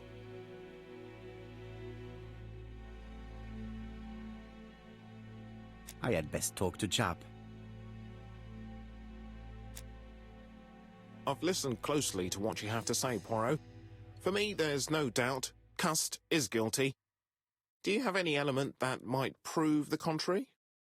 That is what we're going to look for. Let us now try and get our brain cells to work.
The evidence against Cust is overwhelming. His presence at the scenes, the knife, the blood-stained shirt, the ABCs in a box. C'est vrai. However, the blood Mrs. Marbury saw on Cust's shirt may have been his own. According to his medical records, he suffers from hemoptysis. The murderer cut Sir Carmichael's throat from behind, and the blood spurted outwards. You would expect the murderer's shirt to be stained on the sleeves, not on the buttonholes. Yet we see quite the opposite. You would expect the murderer to keep the newspaper articles about his crimes. But Cust's collection starts in Cheston, as if it discovered the case rather late. I agree it's troubling, but it doesn't change my mind. There's small details that we should be able to clear up by questioning Cust. When can we talk to him? Doncaster is sending him to us on the first train. Are they questioning him already? He says he can't remember a thing. It's plausible. Doctors say he suffers from absences and amnesia. Mrs. Marbury has confirmed this. He may have done the murders in an altered state. A familiar situation. It's not enough to clear his name. Dr. Thompson insisted that even if you don't know what you're doing, you never commit a murder without wanting to. Très intéressant. I shall remember that. Right. I'll go and examine the suspect's room. Chief Inspector, I took the liberty of removing a few clues to examinatum. All right, we'll discuss them tomorrow. In the meantime, I'm going to see if you've missed something.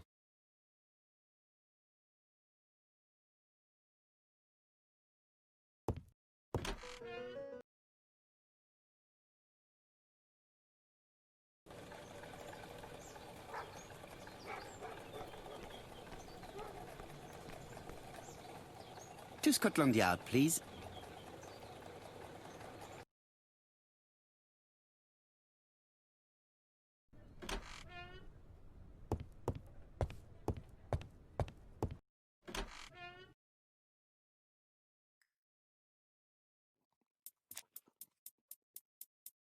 This man is not in good shape.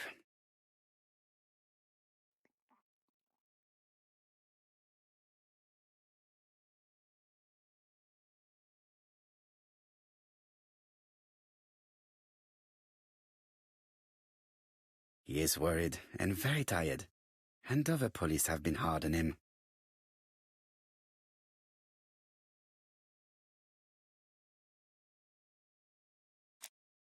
What do you want from me?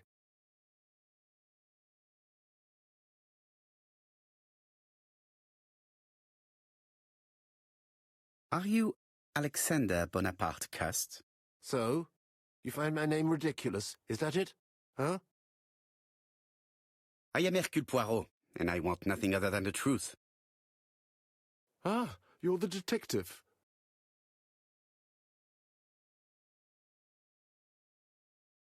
Yes, I am the person you have been sending the letters to.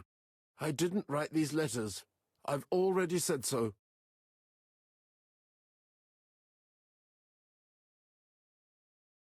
Maybe you forgot that you wrote these letters. Yes, it's true. Sometimes I forget. Maybe I did type them.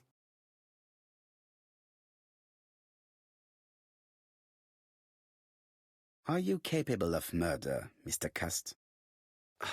All these questions are giving me a headache.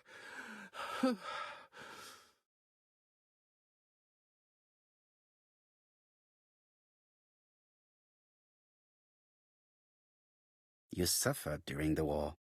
It's true. I was wounded. I suffered. But the army was the only place I didn't feel inferior. No questions. Just orders to follow. But ever since you were wounded, you have absences, bouts of amnesia. And headaches. Professor Clark treated you. Yes, a few years ago he really helped me with my burned throat.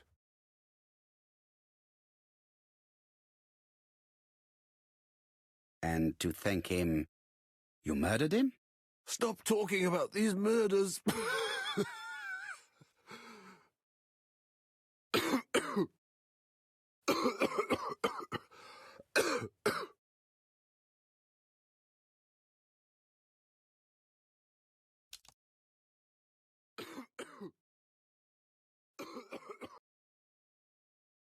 Laudanum.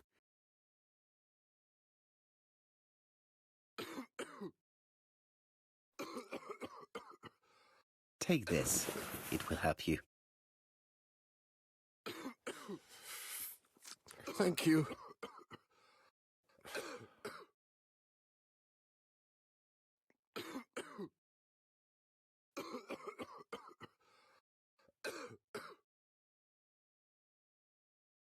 Oh, good God, my shirt is covered in blood again.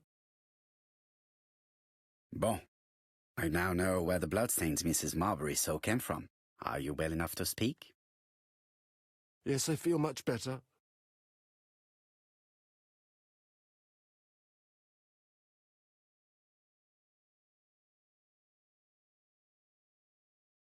Of course, you never considered killing a doctor who took such good care of you. No, no, never.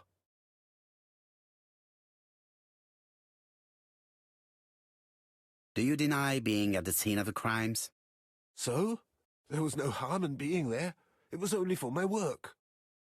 You were seen at all the crime scenes.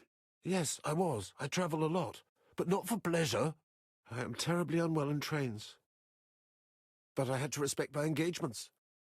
My employer gave me very precise written instructions about the towns I had to visit. Let's see. The company you claim to work for, Silky Legs, has never heard of you. And as for these letters they sent you, they were written on your own typewriter.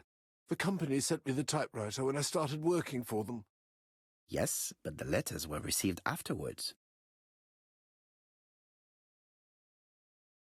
So it would appear that you typed them before sending them to yourself.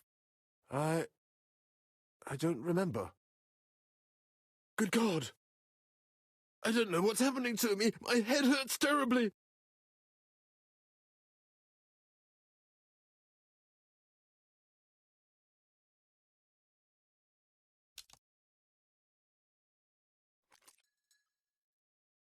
Take this.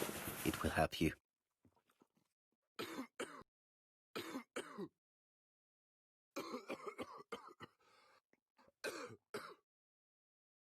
Oh, I think I'll be fine. Let us see, Cust. Look at me. You know very well that you committed these murders? Yes, I know. But I'm not wrong in saying that you do not know why you committed them. No, I don't.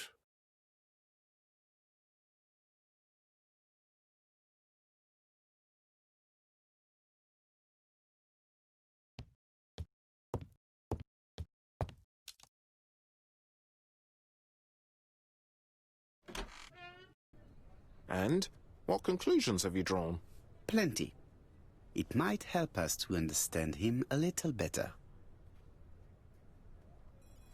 Let us now try and get our brain cells to work.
I don't see any clearer than before. This is worse. There is one point to highlight. C'est curieux. Cust admits that he killed, but he does not know why. What did Dr. Thompson say? Even if Cust killed while in an altered state, it still must have been his deepest desire. He must have had a motive. Let's keep it simple. Never mind his motive. He confessed. But you see, he can confess to anything and everything. He denied the murders and then he confessed to them. He confirmed that he never typed the letters. Then, with great ease, I managed to get him say quite the opposite. Come on, he behaved like a guilty man. He lied to his landlady. Because deep down he believes himself guilty. From the papers, he noticed that he had always been at the scene of the crimes. He must think that he killed and then simply forgot what he had done. How can you be so sure? Let us look at his psychological profile. You will understand my point of view. Let us now try and get our brain cells to work.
You see? Cuss' character is quite the opposite of the murderer's. But if he's a madman, can we really talk about his character? You know very well that our murderer does not behave like a psychopath. Apart from the signature, there is no ritual or repetition in the choice of victims. Very well, you're right as always. So we have no confession, no culprit, no suspects, nothing. And all that after 2 months of inquiry? What should I do? Have faith. Just give me 24 hours.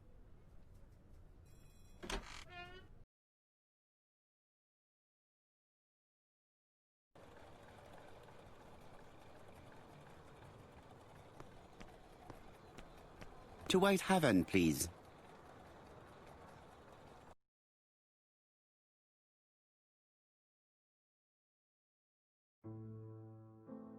Cust's arrest is a great success for you, Poirot. It's all clear now, except maybe 1 or 2 details. Details. Ah, mon ami. The devil is in the detail, as we say. Excuse me?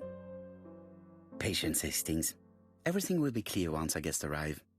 Best be prepared. Slip a revolver into your pocket before they do. A revolver? But Poirot, what are you afraid of? Trust me. It is important you carry a weapon for this meeting. I will lend you mine. What about telling me what you have in mind? Surtout pas. You wouldn't be able to play your role. Wait 1 moment, I will bring you my weapon.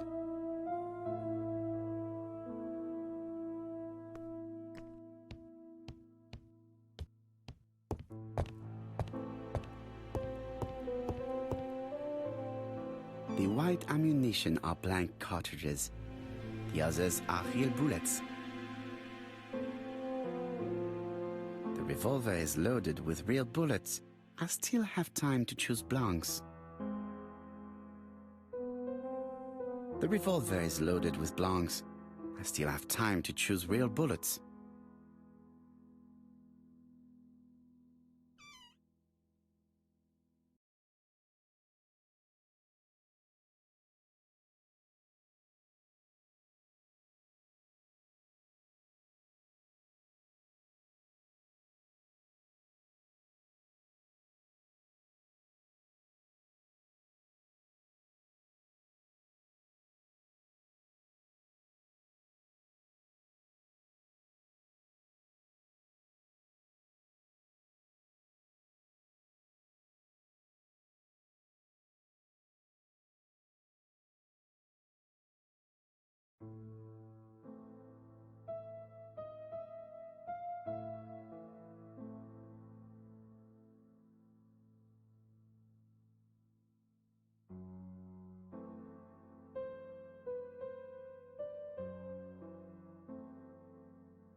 The white ammunition are blank cartridges. The others are real bullets.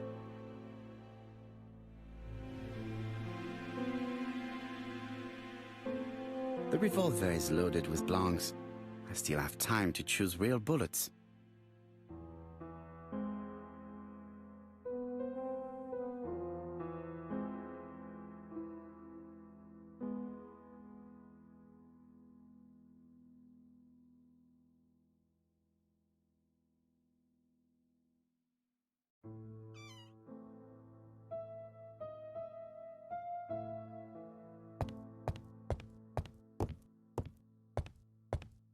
What about telling me what you have in mind? Surtout pas.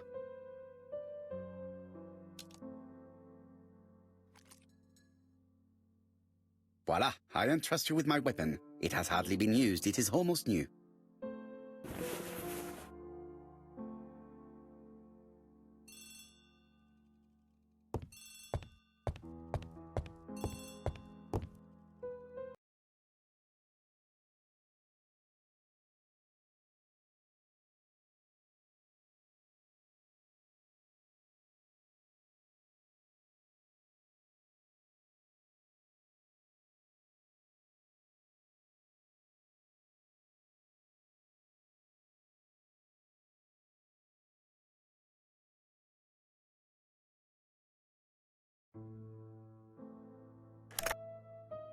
Chief Inspector, is that you? Yes.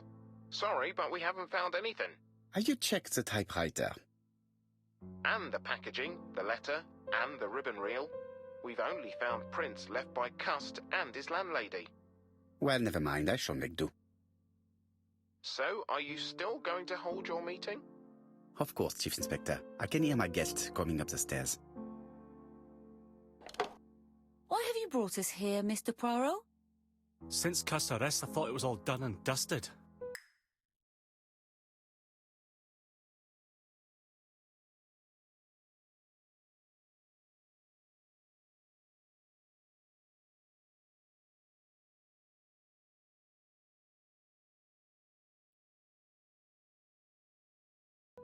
Miss Gray formally identified him, as well as Miss Barnard. Yes, and the stockings he saw are of the same brand as the ones found at my aunt's. This is all true. However, a case is not closed if some questions remain open. And one question is, why did the murderer send me his letters? Why did he challenge me, Hercule Poirot? Perhaps he wanted to play with you, to taunt you. Xenophobia? Maybe he didn't like you because you're foreign. I may be wrong, but maybe by provoking you, he was looking for glory?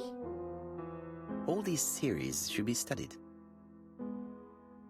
Let us now try and get our brain cells to work.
Is everything clear now?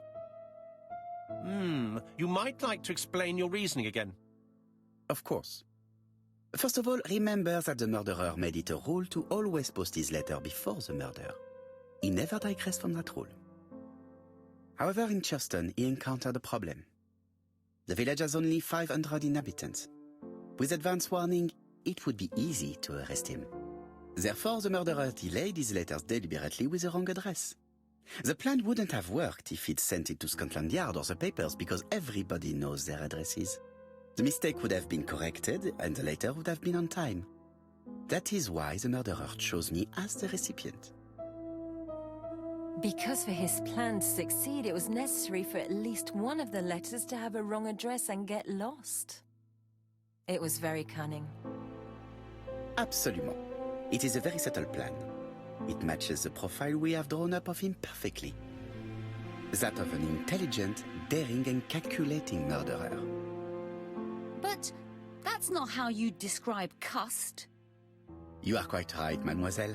Like you, I find it hard to believe that this dull character is the clever murderer we are looking for. Do madmen... I mean, if he's mad, he might have two very different sides. No doubt. But the murderer is not mad. All the specialists agree that he does not have the profile of the psychopath. But if Cust is not guilty, how do you explain his presence at the scene of the crimes? Mr. Clark, the answer to your question is in the medical records of your brother's patients. Documents which Cust most certainly did not have access to. Let us now try and get our brain cells to work.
Dr. Clark's patient's records provided a very useful list of potential victims, sorted by alphabetical order. The killer definitely used it, explaining the fact that all the victims were former patients of the doctor. It is this fact that clears Cust once and for all, because he never had access to these records. So how did he happen to be at the scene of the crimes? Either the murderer sent him there, or Cust was following him closely. Cust's highly suggestible nature leads us to the second hypothesis. The murderer was manipulating him. He systematically sent Cust to the towns where he was going to strike, so that the suspicion would land on the poor man's shoulder. That's evil. What sort of killer could have such a plan? And what would he gain from 3 completely different murders? Indeed, it seems unlikely that the same murderer committed all the crimes. What should we take from that?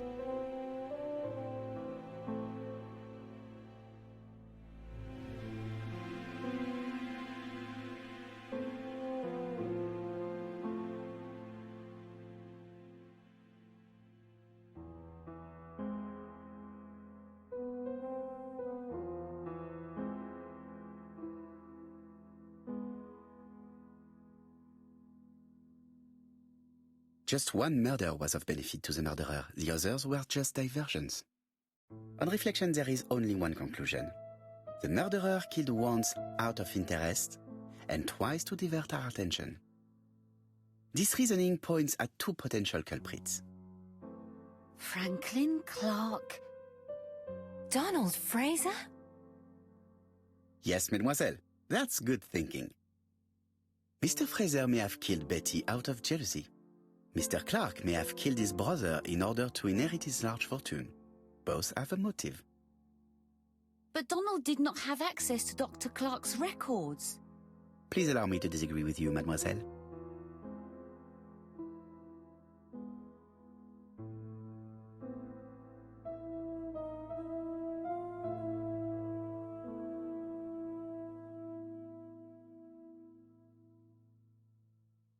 He works for Court and Brunskill, one of whose clients was Sir Carmichael.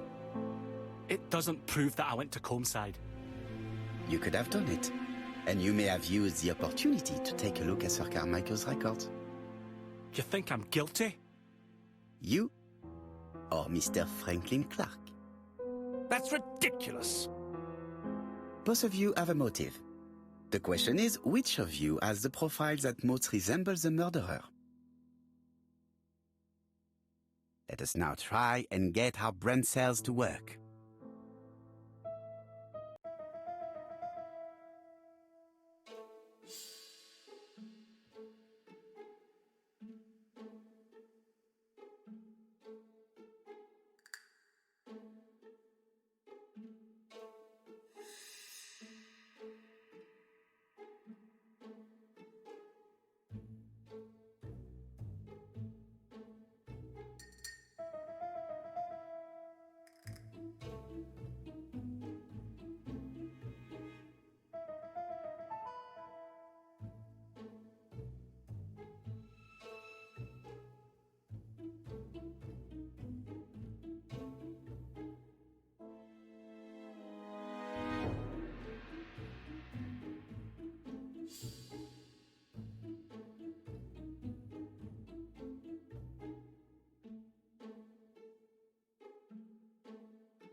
Ladies and gentlemen, Donald may share many character traits with the murderer, but he does not have his cold indifference. He has a temper.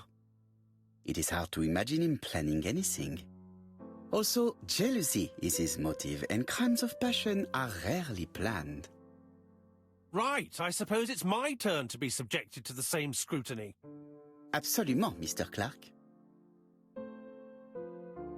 Let us now try and get our brain cells to work.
As you have all seen, there is a disturbing similarity between Mr. Clark's profile and that of the killer.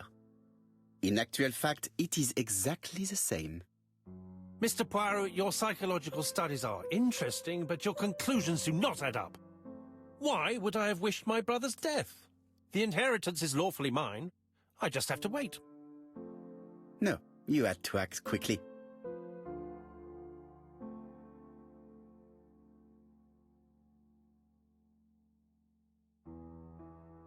Because of Miss Grey.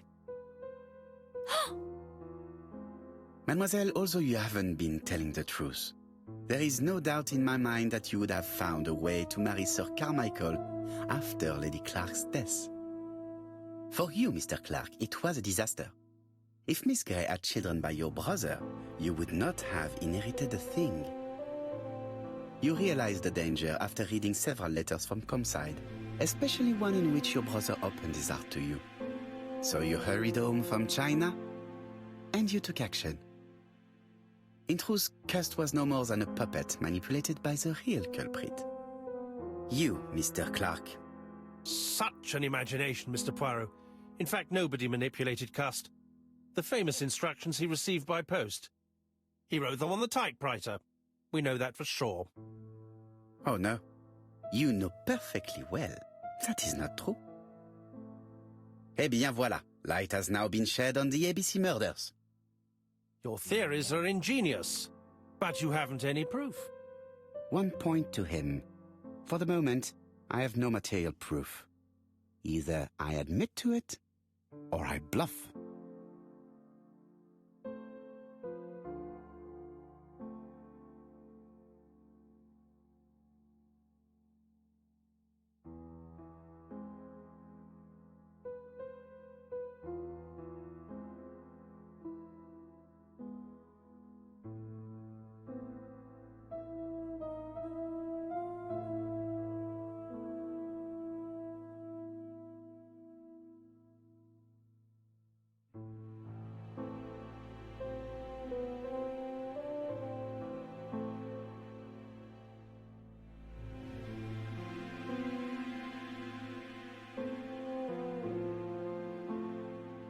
One thing proves it. The prints you left on Cust's typewriter. Enough. Oh, of course you wiped the typewriter before sending it. But not carefully enough. Scotland Yard has found your print along with those of Cust. I understand why you never wanted to lend me your new typewriter, and why you were searching through your brother's things. And the hole you dug on the moors. What did you hide there? The knife you used to kill your brother? Game, set, match. You win, Mr. Poirot. But it was worth trying.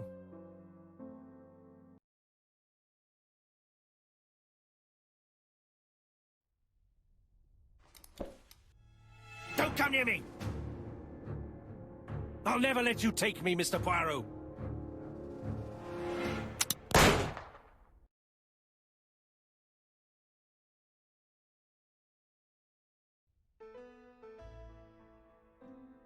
I'm sorry, Mr. Clark, there is no easy death for you. I expected your reaction, so I used blanks. I'm sorry, mademoiselle, but your second chance has been lost. Franklin Clark will never inherit his brother's fortune.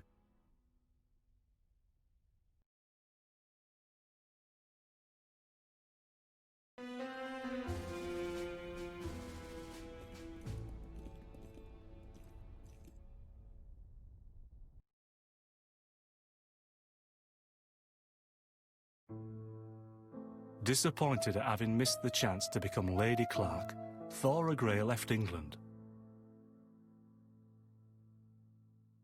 Donald Fraser and Megan Barnard married.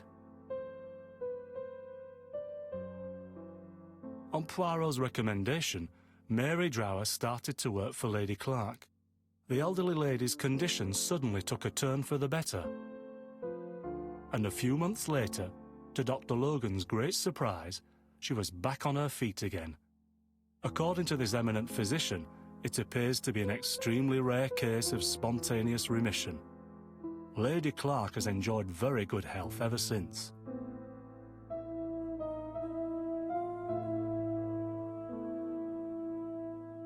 Journal of an Innocent, The Incredible Story of ABC. As for A.B. Cust, after being advised by Poirot, he made a great deal of money by selling his story to the press.